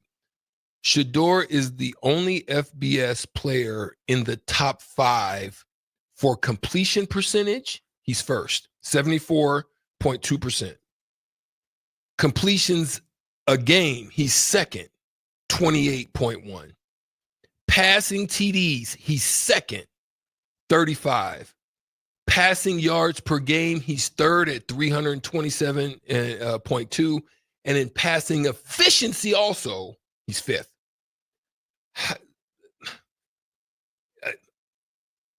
Put him in the game, coach. At least he should I think, be in the game. And that's something that I think is just part of the bias that goes on sometimes when you're talking about that. You can't fight his numbers. So would you have him on instead of Gabriel or Ward? I would probably say Ward, but okay. But I understand why. I'm not advocating maybe add 5 people, but I understand it's normally 4. Mm-hmm. But you can't leave Gabriel off, even though his numbers are better than Gabriel's. Mm-hmm. You can't leave him off. He's got the best freaking undefeated team, and he's the only undefeated team, right, in the country. And you're talking about that. You can't. I get that, but at the same time, also because he has what you're talking about, their interceptions. Gabriel only has 6. He has 6. Shador only has 8. So you're not talking about a huge discrepancy in other areas. So I'm just saying, I would probably say Cam Ward. But I can't fight him either because his numbers are crazy. 67% completion. He completed 293 passes in 12 games, 4,100 yards, 36 touchdowns against 7 interceptions. That's what I'm saying. It's tough. Mm-hmm. I understand it, but I'm just saying that's some of the stuff that, people can talk about. And I just wanted to throw it in the mix. Obviously, it's not Colorado's decision. But, Strick, we've heard Colorado pushing Hunter for Heisman all year. Do you think some of that was so they didn't split votes between Travis Hunter and Shooter Sanders? Put all your backing behind one guy? I don't know. Just a thought. Great thought. But what's better for Colorado? To have Travis Hunter win the Heisman, or to have 2 finalists but lose to Ashton Jennings, Dylan Gabriel? Probably. Yeah. Just a well, thought. That's a great comeback. It's a great comeback. I think it's just good to have those thrown into the mix and let it be whipped up. What does the blockhead say? Phil the Burn says, Strick, every Texas Tech quarterback would have won the Heisman in the last 16 years if it was based just on stats. And also, players on 9-3 teams don't win the Heisman Trophy. I'll respond to that second one first. Tell that to Lamar Jackson. Lamar Jackson won the Heisman Trophy on a 9-3 team. Granted, he was passing the ball and running the ball, by far the most electrifying player in college football. But that, to me, would have been the argument for Cam Ward. Great stats you can't overcome on a bad team, except that people beat Cam Ward's stats. And Miami fell short of the playoff without a signature victory. That's a good, that would have been my rebuttal too, but go ahead. Let's see. Ben is saying, where's Ben? The Oregon Duck was right. Total snap count is not a stat for the Heisman. Strick, I'm tired of this argument, though, with Travis Hunter, right? I want Ashton Jenney to win it. I do. I think he's doing historic stuff. We'll get to his numbers here in a minute. But Travis Hunter isn't just a snap count guy. Obviously, that's a part of it, right? But saying, oh, all he's done is play the most snaps in the country. Cool. That's insane. We don't see that very often at all, right? Is he Shohei Ohtani in college football? No, not necessarily. But he's pretty darn good at both sides of the ball. 92 catches, leads the Big Ten. Not the Big Ten, the Big 12, sorry. 1,100 yards, 14 touchdowns, leads the Big Ten. He's averaging 96 yards per game. And then on the defensive side of the ball, only 32 tackles, not huge, only one, tackle for loss. He's got 4 interceptions. He's also defended 11 passes, which leads the Big 12. I don't want Travis Hunter to win because I'm petty. I don't want to see Colorado win. I don't want to see Colorado have success as a fan. But what Travis Hunter is doing, it's not just unheard of. He's played a lot of snaps, right? Yeah. He is a legitimate impact player on both sides of the ball. I have the Pro Football Focus article pulled up here. Maybe he is, maybe he isn't, but Pro Football Focus is saying by their grading, Travis Hunter is college football's best two-way player ever. An 86.2 grade on offense and a 90.9 coverage grade on defense. That is sick, sick stuff. Travis Hunter is a deserving winner, petty or not. Agreed. I think he's there. My rebuttal to that would be Ashton Jenney is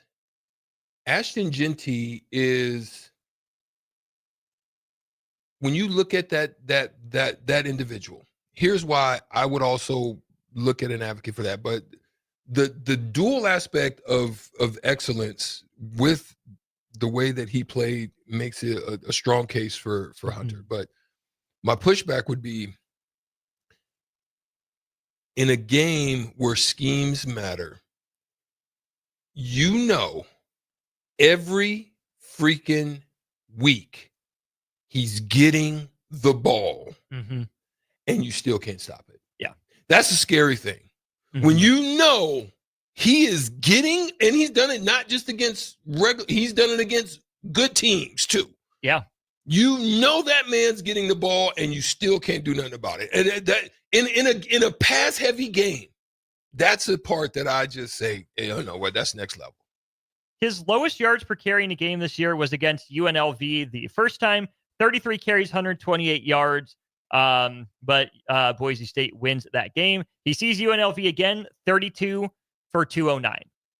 His team only lost one game. He had 25 for 192 against Oregon, the only undefeated team in the country. And one of the better defenses in the 192 yards on 25 touches, just on carries, I should say, in 3 touchdowns. He had 6 touchdowns against Georgia Southern. And I got a release pulled up here from Boise State. Here's some numbers for Ashton Jenney, Strick.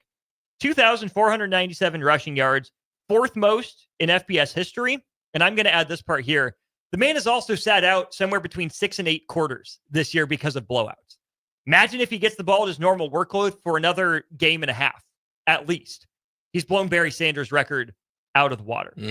That 2,497 rushing yards is more than 115 FBS teams. Okay? 29 rushing touchdowns, equal or better than 118 FBS teams.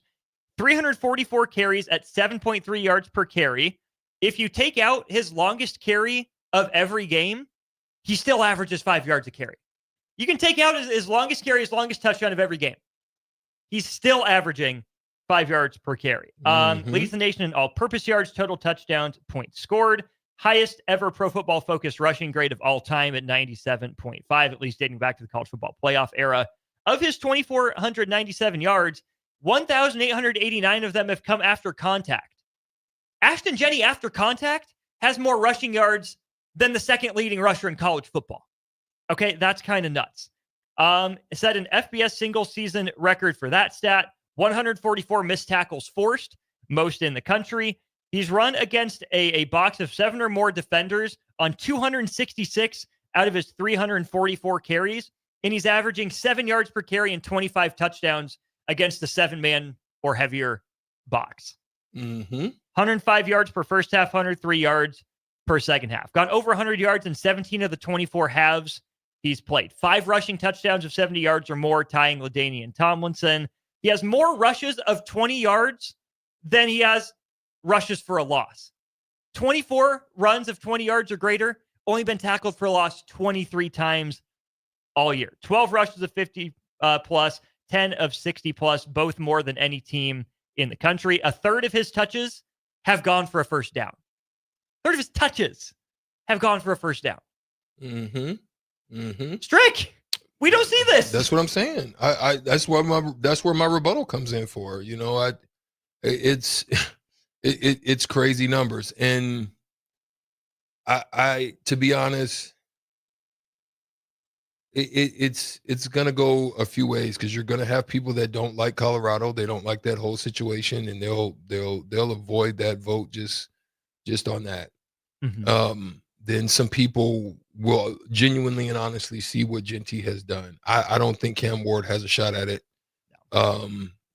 Some people are going to vote for Dylan Gabriel because of the purity of the fact that he's the best quarterback on the best team in the country, and he's solid, and he has solid numbers to back that up. So you're going to see a split there. I don't think it's going to be a unanimous deal, and so I ultimately think it's probably going to pan out for Genty, and people are not gonna think so, but I could be wrong. I definitely could be wrong. But some people may bow to the pressure of the fact of what's going on, because you know what's going to happen if he doesn't win it. Media is gonna lose it in a lot of ways. But I think I actually think it'll do him better by not winning it. Travis Hunter, that is? Yeah. Okay. In the long run. I think it'll do him better by not winning it, because I think it'll drive him. It'll take him to another level of focus and being driven to show and prove even the more. And that's the type of energy you want. And if I'm really an advocate, I'd be advocating for him not to win. Interesting. That'd just be me. I'm kind of on the flip side. I think it does end up breaking Hunter's way. I think the two-way is going to be hard for people to overcome. The fact he leads the Big 12 in a lot of categories. I already told you my opinion, but let's get to the text line, Stricky. Let's see what people are saying. Waverly Jim says it's going to be Hunter. Dude is absolutely a unicorn. Brad says, what if Travis Hunter touched the ball 300 times? His numbers would be off the charts. He is a stud on both sides of the ball. Someone mentions Tim Tebow also won the Heisman at 9-3. Absolutely. Aaron, isn't Travis Hunter a first-round pick at wide receiver or defensive back? Yeah, Strick, he's good enough at both. He's a first-round pick. Which one do you think he plays in the NFL? Whew. Great choice. Great question, let me say. I think with the rules, the way that they are, I think he's better off. Look up the money, and because we know that quarterbacks are first. I think we know that wide receivers are making more right now, or more than their second corners. Yeah. Well, no, I'm saying well, I know that to be the case, right? But I'm saying, where do they rate? Are they second or are they fourth? Because are they behind the defensive ends, or are they second now with, the wide receivers? Are they number 2 now? Trying to. So is it quarterbacks? Is it quarterbacks? Is it then wide receivers? Then it's like left tackles or D ends, or as far as the pecking order, If we're just going off the franchise tag, right now it's quarterback, linebacker, wide receiver. Quarterback, linebacker. Like off-ball linebacker, typically more than middle. The one that's a runner who runs against. That's just the franchise tag. That's just one. Okay, one well, I metric, mean, but that does speak to it. But that's because the average averages of of all of them, highest right? salaries. Right. So I would say wide receiver because the rules favor them. I think there's pressures, especially early on, that can take away from you, where you can really shine. If you can come in, be a really good wide receiver, but not have to be the number one off top, you can really shine, which then you can raise your bar, raise your numbers, and then that comes in. You can be a 2 and get paid like a 1. I think that's the best move, and you don't get killed as much. Like they don't. I would say if you're old school, I would probably say defensive backs. If you can really hit them the way that you used to be able to hit them, I just think the rules favor the wide receiver, and therefore probably be best to go that side. I love where your head's at, and I think I agree. I would be interested to know what Travis Hunter's thought process is, because he could be another good wide receiver, or does he want the challenge of being the best defensive back of this generation? Because if you're the best, put him on par with Dion of this generation potentially. That's right? what I'm saying. Follow Like, your I'm coaches, saying, but to be this generation's version of what be the next Darrelle Revis, right? You know, because we haven't seen who that is right now. We haven't. Right. Corner is such a volatile position, like you said. Yeah. With the rule changes, just with the nature of the position, I'm with you. I think wide receiver is the smarter move for his reputation, probably for the longevity and the money. I'd be curious to see if he wants the challenge of becoming that best defensive back. Let's see. Jesse says, what Travis Hunter is doing is rare, but what Ashton Jenny is doing, only one other person in the history of college football has done. Augie says, Boise boy deserves it, and so does Travis, but Hunter is the flavor of the week and will probably win it. Phil the Burn says, what did Travis Hunter do against Nebraska this year? Travis, we'll get to your question in the crossover, I think. Huskers P, I hate Colorado, but Hunter is the best player. Mean Joe Green, am I wrong for thinking that they need to wait and do the Heisman vote after the national championship game? I asked that to Tom Chattel on Monday, Strick, on the Husker Football Hour, and he said one of the situations that he always goes back to, and he's asked this question, is the number of people that came up to him in the press box during Nebraska, Florida, and said, I should have voted for Tommy Frazier. I voted for Eddie George. I should have voted for Tommy Frazier. Tom thinks that there was some pushback against Tommy for the Lawrence Phillips stuff and how Tom Osborne handled that. But these people placed their votes at the end of the regular season without having seen Tommy Frazier play in person. So they went with Eddie George. But Tom said it was a couple handfuls of people said, yeah, right now I would change my vote. I can see it at the end of the regular season. I can see it at the end of the national championship. I don't really care. I don't have a dog in that fight or one to hunt. I thought that was one of the ones that was the biggest travesties as far as the vote was concerned. He should have won one of those at least. Yeah. No question to me. A couple more texts here. 1569 says, Genty's stats are inflated due to competition. Everyone will point to the Oregon game, but he doesn't go against Power 4 teams every Saturday. I don't care. When you have stacked boxes, 7+, and they know it's coming, and you still can't, I don't care who you play, then you would have to say, then you would have to discredit and discount Gonzaga then. Right. Because they play in the Western Athletic WCC or WCC. Yep. No, you don't. They've proven they're legit. And here's the thing: they're playing 30-something games. So yeah, outside of the NCAA tournament, they're going to play maybe one or two guys in some form of a tournament or in some form of a non-con. And if they beat them, then you attribute. So even 2 to 3. You're looking at 30-some games. You're looking at half of that. So if they play one of those teams and he has that type of game against one of the best team in the country, you can attribute that out to if he played against 3 or 4 of those types of teams. Sure. Right? Or and it's the same thing about Gonzaga. You can stretch them out and say if they played these 2, if they played 4 of them, they may win 1 and lose 1. But it's relative, I think, based on football, where you're not playing as many games. There's not as many opportunities. Right. You can't discredit the conference he's in. The fact that he's been able to do that, knowing that you're going to put 8 to 10 guys, 7 to 9 guys, 7 to 9 guys in the box regularly. Mm-hmm. In gaps, out of gaps, blitzes, all that stuff, and you still can't stop it. Mm-hmm. Yes, the line helps. Yes, the offensive help. Mm-hmm. But he still, you brought up a thing of broken tackles. Most in college football history. Come on, man. Y'all, that's crazy. That's crazy. That's like, let me leave that alone. Then you would have to, if you're an old school person, then you would have to discredit everything that Jason Glock did in Class B at Wahoo and all the records that they won. Hey. Yeah, no, they were a good team. You play your schedule. You play what you got. It's not my fault. Right. So I don't like that. I don't like that. You guys got plenty more thoughts. We'll get to some of them over break. If there's any we need to address on air, we'll do that. If not, some NBA thoughts. Been a while since we talked about the association. Plenty more to get to in the last half an hour of the show when we get back. Download our app by searching for 93.7 The Ticket in your app store to stay in touch and listen all day wherever you are. More of On the Block next on 93.7 The Ticket and theticketfm.com. Are you a skilled mechanic looking for your next big opportunity? Constructors is hiring. We're looking for experienced mechanics to join our family-owned team. We offer competitive wages, great benefits, brand new service trucks, OEM-level diagnostic software, and career growth opportunities.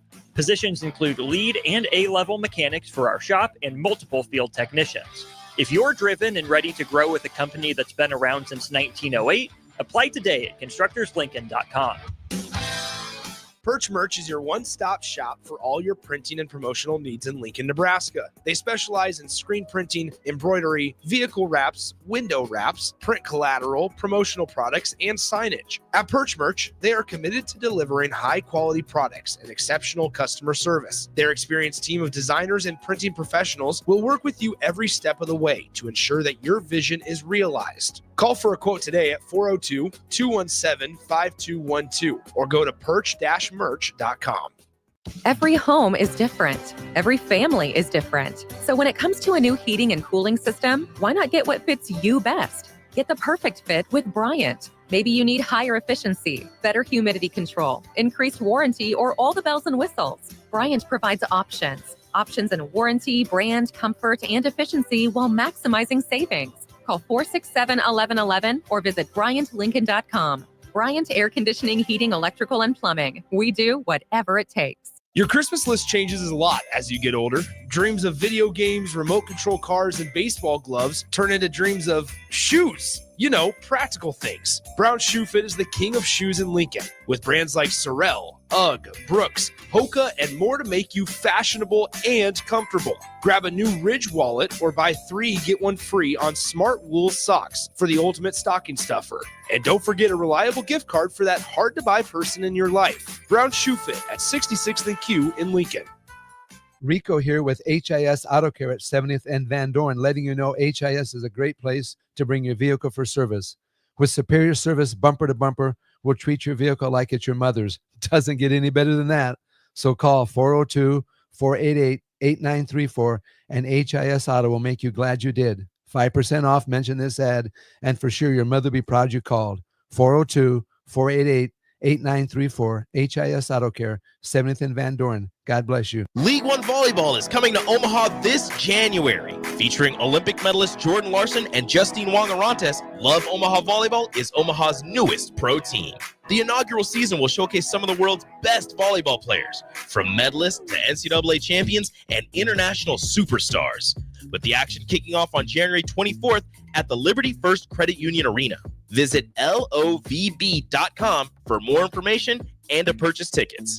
Volleyball is the next major league. The Body Lab, located at 14th and Yankee Hill, is Lincoln's premier physical therapy and recovery lab. The Body Lab offers trigger point dry needling, cupping therapy, joint manipulation, and so much more. Looking to relax and relieve stress after a long day or difficult workout? The Body Lab's recovery lab is the ideal spot. Featuring infrared sauna, a cold plunge tub, or if you're just looking for enough space to stretch out and reset your mind. Learn more about memberships and schedule your service today at thebodylablnk.com or visit the Body Lab in person at 14th and Yankee Hill Road.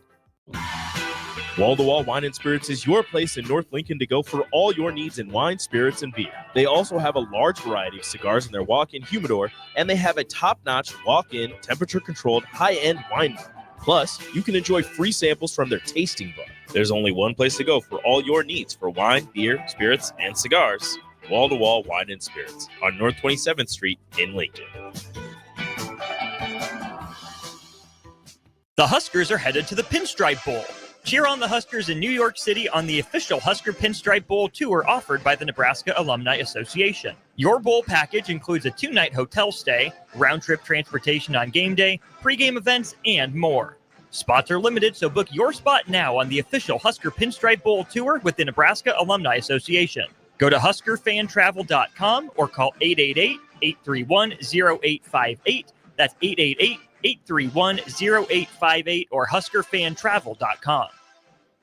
Are you looking to upgrade or improve the garage door on your home? This is Cameron Hall of Doors Plus. At Doors Plus, we guarantee to offer a wide selection of options from 5 leading garage door manufacturers as we deliver a free estimate, exact measurements, and rapid installation with a 3 to 5 week time frame. When you choose Doors Plus for your residential garage door needs, you'll work with our experienced technicians and be ensured that your new door seamlessly complements your home. Give us a call at 402-590-5800 or visit us online at doorsplusllc.com. Doors Plus, garage doors, and more. Now back to On the Block with Strick and Austin on 93.7 The Ticket and theticketfm.com.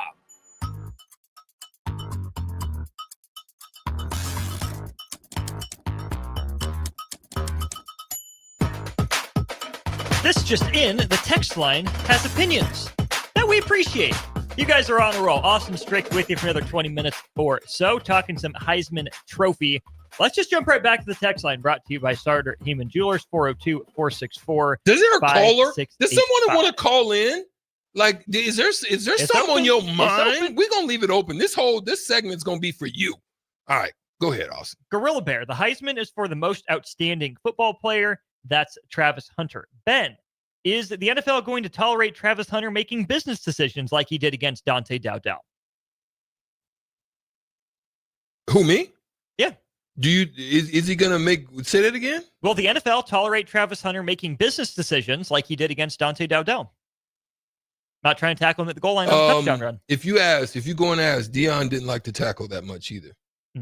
Deion would do it, but he didn't like to come up and do it if he didn't have to. And he tells the story of when he had to meet Bo Jackson. He said he came over, he hawked Bo Jackson. He said, I got him. And he got to the goal line, and the decision he made got him planted into the end zone. But don't worry, you weren't the only one, my boy. Jeremy and Lincoln, I don't think people talk about how amazing it is that Travis Hunter is doing all this playing at altitude in Colorado. Facts. Just how crazy is it, Strick? You've played in Denver before.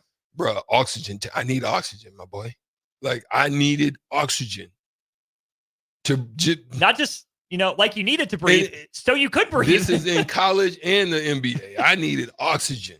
And look, it's not even, you can get through it, but it's them first 3 minutes, bro, where it just feels like your feet are in lead, and you've got we used to train with the old the sandbags and stuff over your body.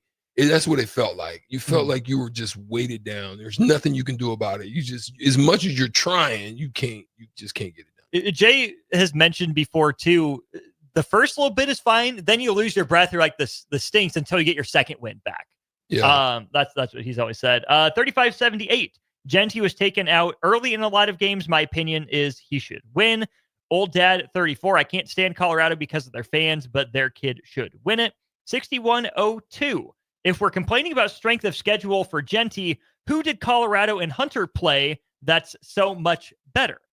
Colorado didn't really play the top of the Big 12, right? They took advantage of a weaker schedule by Big 12 standards, but then you're comparing Big 12 to Mountain West, obviously. Did you see Corey's? We're Look getting at there. Corey. Okay, we're getting there. We're scrolling up here. Let's see here. Lance says swap Jenny and Hunter onto the other team. Jenny would probably have Colorado in the playoff, but Hunter wouldn't take Boise there. Is that a fair exercise? Wow. Wow. Wow. That's a good one. That's a good one. I believe that. I actually believe that. Okay. Yeah. Good point. Huskers P, who you play does matter. Big Ten football is much more physical than the Mountain West. 52-96. If we were going to discredit Genty's competition, then we need to discredit Hunters as well. Let's get to that one from Corey. Stricky. Oh, no shocker that you like this one. Someone's agreeing with you. Buttering up that. No, I'm kidding. Corey says, Stricky spot on. This isn't Danny Woodhead D2 or FCS. Give the man his full recognition. And for those that played the opponent was lesser game, then you also have to imagine putting him on a Power 4 team and assume the better players around him on one of those teams could produce his production or skill even more. You like that, Stricky? Yeah. Cool. Let's see here. 0283. Sue was the best player his senior year, but he didn't win it. Yeah, that one was crazy. That was crazy too. Yeah, numbers better than full defensive lines. There's no way in my mind that I didn't think that Sue should not have won that one. It was crazy. He could literally dominate a game himself from the position. That was something you just couldn't fathom to be able to dominate a game from that position. It's crazy. 50, this is actually 7387 says, as an exhausted teacher driving home at the end of the day, I appreciate listening to you guys on my commute. 7387, thank you for what you're doing for our youth. Thank you for teaching. Thank you for educating. And thanks for tuning in to On the Block. Hopefully make your commute home a relaxing, a good way to wind down. Really appreciate those kind words. Jesse's with us on strength of schedule. Colorado's played no ranked teams. Lance very simply says, Strick knows ball. A little bit. Ain't that the truth? Thank you. Thanks, Lance. Here's another one, Strick. Mean Joe Green. Does the Dion factor have any aid in Hunter's Heisman, inflating his stats or building him up with the Dion hype machine? Say that again. Does the Dion factor increase Travis Hunter's chances to win the Heisman? I think it probably hinders it more than it helps.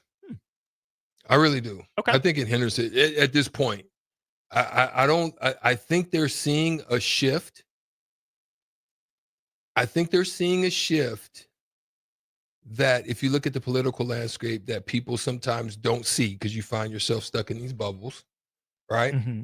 There's a shift going, and I don't think people want to see that shift happen the way that it's happening. And I think if he does, I think it raises the discussion and people he calls, they listen. Mm-hmm. Why? It isn't even just about the football. It ain't even just about Travis. It's about this. It goes even back further. You got a 5-star athlete at 2 positions to leave the big scale of college football to go to a HBCU. Mm-hmm. One. Mm-hmm. Then you hear the stories of how he's embraced you as a second son, mm-hmm. or multiple sons. Yeah, he's got multiple. Mm-hmm. One of his own. One of his sons. Mm-hmm. Then he took you to the pinnacle, brought you with him, showed you all the ropes, but it's even a story that I can be like him. He'll treat me like that. I don't think they want that discussion, man. I'm telling you, that is a powerful statement. When you make a call, they're going to listen. They're going to pick up. They're going to listen. They're going to consider. They may not even take the money that they would have took somewhere else. They're going to take money, but it may not even be the amount, just because they want to be close to that opportunity of being him. Mm-hmm. If he wins. Yeah. If he doesn't win, there's still the story there. You know what I mean? You've got 2, then it depends on what they do in the draft, and that's the stuff you can sell. But if he wins that Heisman, he calls. You see what I just did with I'm telling you, man, Dion's gonna make a call like that. He'd be like, listen. Hey, Strick, see what I just did? See, I'm telling you. You don't play DB for me? I wish I could do his voice. There's a guy online on Instagram that does him. I'm telling you, I wish I could do his voice. But I can't. I'm not even gonna try right now. But he's gonna be like, yeah, you saw what I just did with my son and Travis Hunter. Hey, you ready? Bring your Louis. and then, come on, man. What kid isn't gonna be like, dang, to see that? Yeah. He could paint a picture for you and you could see it. If he wins the Heisman, ooh, scary what that portal's going to look like.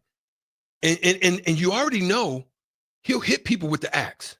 Oh, yeah. Like if you're not you're not it. The 105 for him is not going to be a problem. It's not going to be. He's going to hit you with. He's going to hit you with your walking papers. He's going to hit you with your papers. So I'm just saying. A few more texts to get to here. 6496 says Travis Hunter is probably deserving as much as I hate to say it. Facts. And some other good thoughts in there as well. Scott and Lincoln, you do realize that practicing every day at altitude gives athlete an advantage. Yes, absolutely. We do recognize that. Cool Hands Luke says playing in the Mountain West, Genty also played at altitude. Correct. Not going to knock Ashton Genty with this, going to credit Travis Hunter with this next statement. Travis Hunter played both sides of the ball at altitude. That's what he did. Again, not for all 12 games, right? Genty didn't play Mile High for all 12 games. Neither did Hunter, but it's impressive, right? Yeah, both guys have the altitude claim to do there. Eric says no singing and no impressions, Strick. But he also says Strick probably needed a pause after about 5 minutes of playing in Denver. Yeah, that's a fact. Before that first time out. Coach! Donnie! Yeah, help man. your boy! Yeah, just like that. That's first time out. Immediately. I need that. I need Immediately? That. I need that. 3 minutes, he said. Yeah, within 3 minutes. I need that. First 5 minutes. That's awesome. Let's go to break. Let's cross it over with Jay. Wrap up the show in just a sec. Follow Austin, Strick, and On the Block on Twitter at Austin Orman, eStrick20, and On the Block 93.7. More of On the Block coming up. Make Hog Wild the centerpiece of your holiday meal. Pre-order a 4-pound boneless ham for $50, a 12-pound whole smoked turkey, or a 4-pound turkey breast for $55. A complete meal includes your choice of a whole turkey or turkey breast, mashed potatoes and gravy, stuffing, green beans or corn, and a dozen rolls for $130. Pre-order online at GoHogWild.com soon. Quantities are limited. All weights are approximate before cooking. Hog Wild Pit Barbecue, Lincoln. But don't be late, we close at 8. Fans, Buffalo Wings and Rings has daily specials that will make you want to stop in on all days of the week. Kids eat free on Mondays, and on Tuesdays, enjoy 89-cent boneless or traditional wings at a price that makes the whole family happy.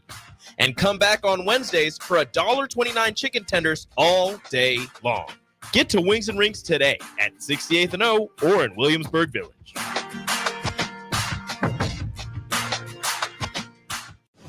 You're counting on your team to win, so why not prove it? By placing your bets at Warhorse Sportsbook. Their win is your win. Put your money where your mouth is on nearly every sporting event. Use the Warhorse app to check odds and build your bets before placing your wagers in person at Warhorse Casino, including live in-game betting. No bets, no glory. Wagers may only be placed on Nebraska-based teams when played outside the state of Nebraska. Must be 21 or older to gamble. Gambling problem? Call 1-833-BET-OVER. If you're a homeowner or a business owner, you have a lot of projects, and no one has an unlimited budget or time. Sunbelt Rentals makes all jobs less stressful, with no need to purchase large equipment or hire a crew. You can do it yourself with rentals and everything from aerators and power rakes for spring yard work to stump grinders, concrete mixers, tile saws, and more. Check out their inventory in Lincoln, north of Cornhusker Highway on 56th Street, or online at sunbeltrentals.com. Be sure to check out the top-selling Recomp. Recomp helps build lean muscle and strength while decreasing body fat. Recomp is ideal for men and women of all ages trying to look their best. Recomp can only be found in Nutrition Authority. For info, visit mynutritionauthority.com. Rosie Sports Bar and Grill, open for lunch and dinner at 1501 Center Park Road. Empower a child today with the Teammates Mentoring Program. Hope is only a conversation away when you choose to share your talent, time, and heart with a child. Together, you can build a relationship based on strengths and chart a brighter future, 1 week at a time. Find out how you can be a mentor by visiting LincolnTeammates.org. Become what you needed as a kid by joining the Teammates Mentoring Program today. Are you ready for a new opportunity?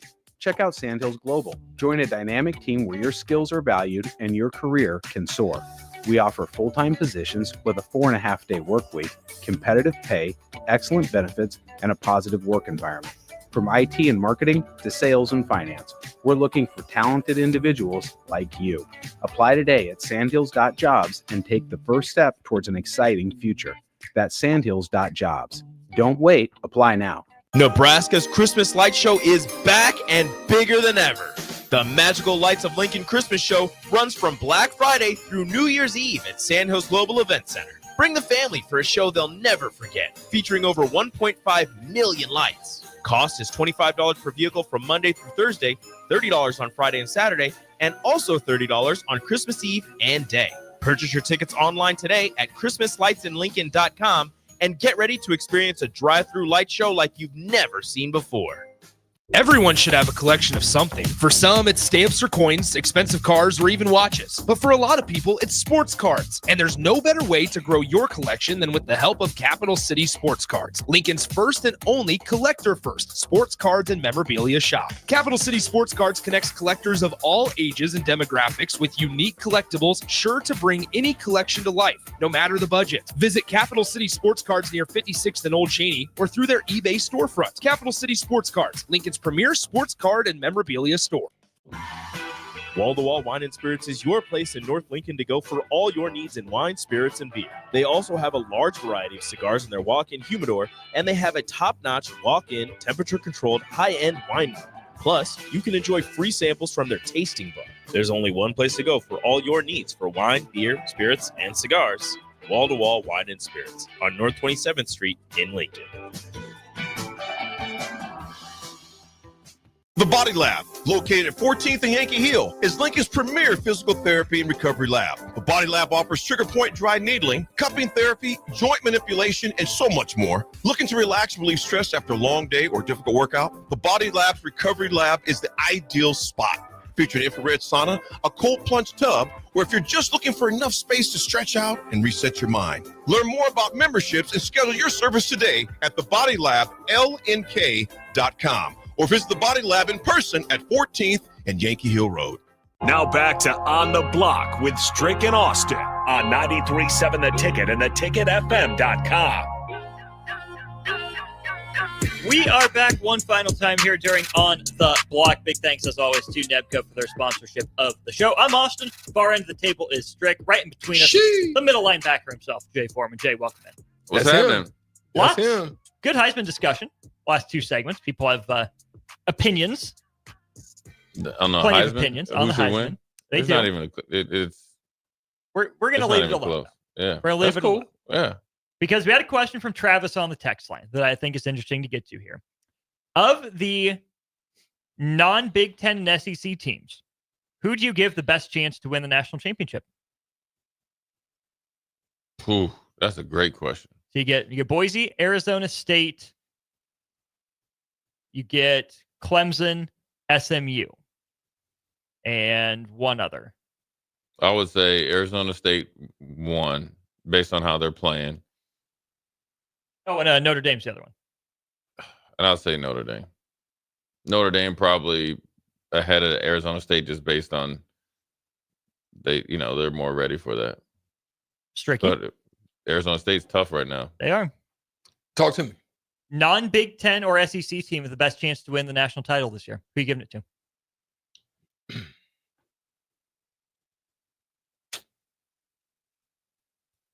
Non-Big Ten. Non-SEC. Dang, So your let me option. look at the list. I just gave you Boise- the options. Boise, Arizona State, Notre Dame, Clemson, Clemson. SMU. I'd probably say Arizona State, man. Kitaboo, right? Yeah. Scatterboom. Scatterboom is running that thing. That and man that is- defense that man- is yeah, defense is pretty good. I'd say he's a State too, man. Yeah. Being But that you get a block two, and then whoever comes out of that top, I think they can get with them, but it'd be tough. The hardest road, and this is something that may have to be addressed, Jay, and I'm gonna put it on you and to get your quick thought. You're the best team in the country, and you've got to go through that gauntlet. Meaning Probably Ohio Oregon. State. Think about who you would have to go You talking about to Oregon? get to the finals. You've got that gauntlet to Yeah, go through, and you're the best team Probably in the freaking Texas country. after You that. would have been better off being number Penn two, State. yeah, you bet 2 or 3 and lost. Yeah, I mean that's that. I mean, but those 12 teams, if you just take out like Boise and them, you getting the best of the best. It don't matter. But yes, that is tough. That's tough. That's like knowing you're about to be you're gonna get the number one pick. I don't care what sport, and the number 7 or 8 person It's just as good with as the number option. one. Yeah. And they freaking win the lottery. That's crazy. Like they had basically a sliver of hope, and they freaking win the lottery. And you hit that gauntlet. That's the gauntlet you hit for going 13-0. I just think that's crazy. There's something gotta happen. They got to be able to shuffle that around and do like the old school where you remember the old school Soul Train? Yeah. How they used to. Yeah. I mean, do you think Oregon? So they play Ohio State next. Maybe. No. It's either they get the winner of Ohio State, Tennessee. Yeah. So either one of them. Right. I mean, Tennessee doesn't scare me. Neither does Ohio State the way they played against Michigan. I mean, but they almost beat them though. Yeah, but that was back. Listen, if Chip Kelly gonna call plays like he did last game, okay, that's self-check. All right, cool. Now it's different. So you win that. Now it's different. It's a different Ohio State team because they hadn't lost to Michigan. Yeah. They're a little bit of mental, defeat and how invested will they be? And then after that, then yes, it gets tight. But once you get to that point, everybody's good. And there's no clear-cut winner. Like I would normally say Georgia is the favorite, but Beck is hurt because they have championship pedigree and they run the ball and they play defense. And whoever does that best is going to win. And they got good special teams. Let's pause 10 quick seconds for station identification here on 93.7 The Ticket.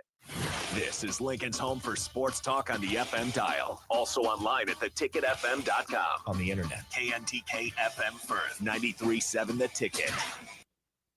Kip says Notre Dame is a fraud. Notre Dame has to beat the fraud allegations. Notre Dame's playing some really good ball. Man, they have a really bad they loss worse to than Northern Penn State. Illinois. They have been capital L legit.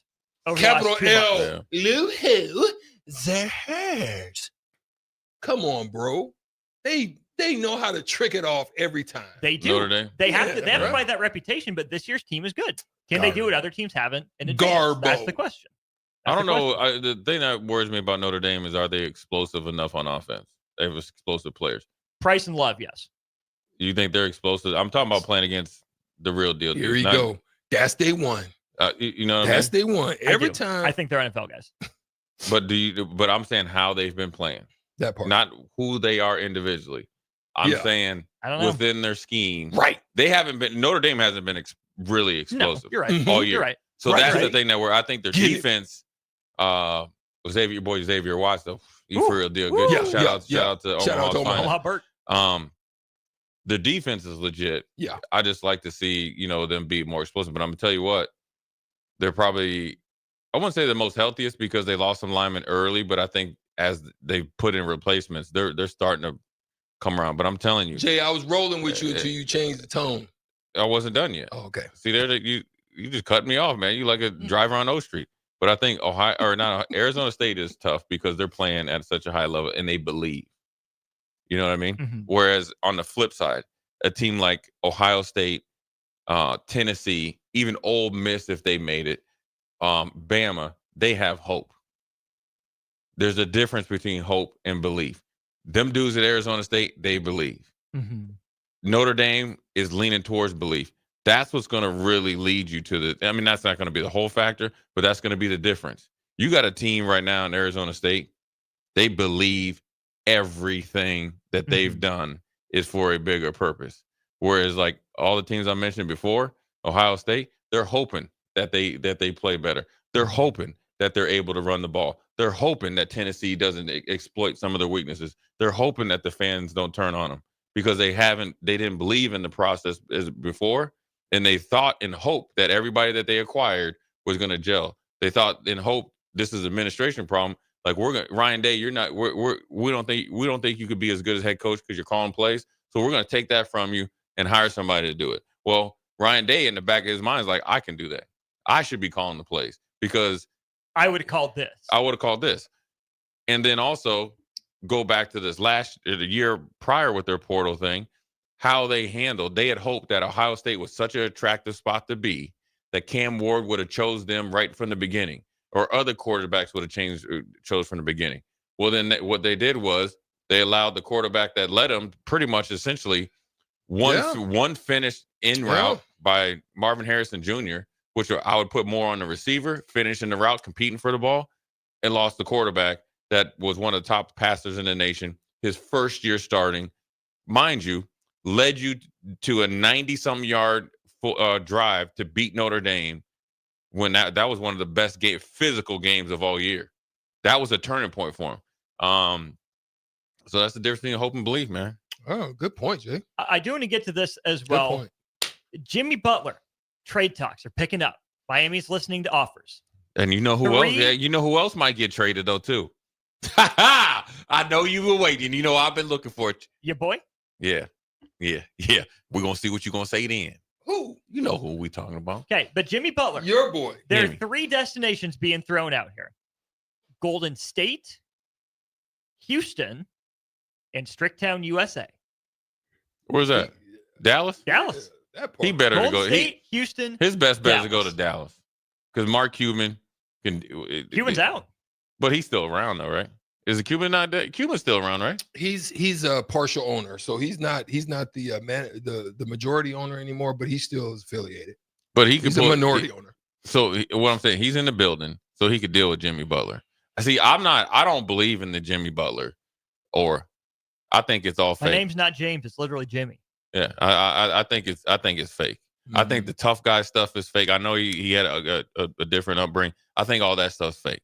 I think Jimmy is a guy that is individually motivated, and he plays to this aura. And he had a good run in the playoffs. Himmy Butler in the playoffs. But then after that, where's he been? Where have you been? You in the perfect for your supposed personality and your traits. There's not a better place than the Miami Heat, and you're failing miserably. You lost control of that team. You lost the control of the locker room because you lost control in yourself. So once you've done that, you're not going to go to Golden State and mix in there with Draymond and think you're going to be doing like if you're going there, you got to be the piece to get them over the hump. Here's what The Athletic has to say about all 3 of these destinations. For the Warriors, Jimmy Butler is historically willing to fit into what bigger stars do within a team hierarchy. He would be option 1B, right? Probably option 2, staff number 1, then Jimmy offensively, but fit the defensive culture that the Warriors want to build. For the Mavericks, he would essentially be the superhero version of PJ Washington from last year's finals run. For Houston, the Rockets wouldn't move Alperen Şengün in a deal, but pretty much anyone else could potentially be on the table. You would have to the Rockets would have to get rid of Dylan Brooks because you got two of the same right there. That's what you would have to do. But that's why I say the Mavs are the best place for him because he actually fits a known role. And you're not even asking him to be the 1 or 2. You're actually like the 3B because money time, hitting it like you say, butt naked 3, it's Clay time. Jimmy is mid-range time, but that's secondary to Luka and Kyrie. Yeah. So it actually right now they're using Dinwiddie in that that position. Right. So he could fit right in there. You could probably trade Dinwiddie or whatever, and he would fit good with the Heat. But if he I don't see him fitting well with the Warriors. I don't think he plays with enough pace. And I think Jimmy likes it's just that he's a older, immature guy. Because you got to think everywhere he's been though, right? Chicago. Philly. Well, let's start where it started. Chicago. Yeah. Started to reach his stardom, forced his way out of there. You go to Minnesota, you blew that place up, right? Then you go to Philly. Okay, now that was really kind of their fault, right? They did, but so that's on Philly. Then you get down to Miami, and that's you. You get the bubble run, and that's it. Right, you get the bubble run, and then you have this. That was your peak. You came out with your coffee. You got all the commercials, and then now you had the hair straightened. Now you got the red stuff, and you doing everything besides what made Jimmy Butler Himmy Butler. So now you just James Butler. You just James Butler. You James Butler. And this is when I knew Jimmy was not that guy. What's his name, man? Number 40. This Ben Haslam. Haslam was there. When he looked and Jimmy was trying to have one of his outbursts. And Haslam just stopped the whole the whole huddle and just looked at him. Yeah. Okay. And he said, okay, yeah, you're right. So there you go. Right. So, I mean, but then also I think that You better hope the Warriors. I'm gonna tell you this right now, Strick. I want to turn my mic up as I look at you. I'll turn your mic up. I got you. The Jordan Poole 2.0. Hey, you better hope they don't send Bron to the Warriors. Let me tell you something. We going to Golden State. I got the hookup out there. We going to a game, and I'm gonna bring LeBron and say, this man right here is your number one hater. Can I come along as the cameraman? Yeah, this man right here. We're going. What is it called? A vlog? A vlog? Yeah, vlog. Yeah. Get out of here, man. I need to go get a drink. Be you rolling with Jimmy Where you and going? Dallas? Are you rolling Wednesday. with Jimmy and Dallas, Tricky? That's the question. Home. You like him? Jimmy and Dallas. You like Jimmy and Dallas? You like it? Jimmy and you rolling? Is that your number one spot? I just think he's be a better fit. Of all the three? Yeah. He wearing out his welcome in the league. Yeah, in the league. Yeah, he'd be quick in a better spot for podcasting pretty soon. Hey, we haven't worn out our welcome, but we're being told to get out. My boy Rod Walker said Butler and James Harden are the same. They play when they feel like playing. Hey, Rod Walker, Rod. Tell the truth. Get him. There it is. Set you free, Rod. Tomorrow's Thirsty Thursday, Stricky. You could come with it. I'm getting a drink tonight. Jay didn't sit me to the wine cellar. Congratulations, Jay. You did it. For Strick, I'm Austin. Thanks to Jay for That's stopping an easy in. win, Thanks man. to Nevco for their sponsorship of the show starter, Heyman Jewelers, and our two great guests, Jake Eisenberg of the Royals, Evan Bland of the Omaha World Herald on our Aloe Fiber VIP line. For Strick, I'm Austin. DP&J got Old School Whiteboard Wednesday coming up next.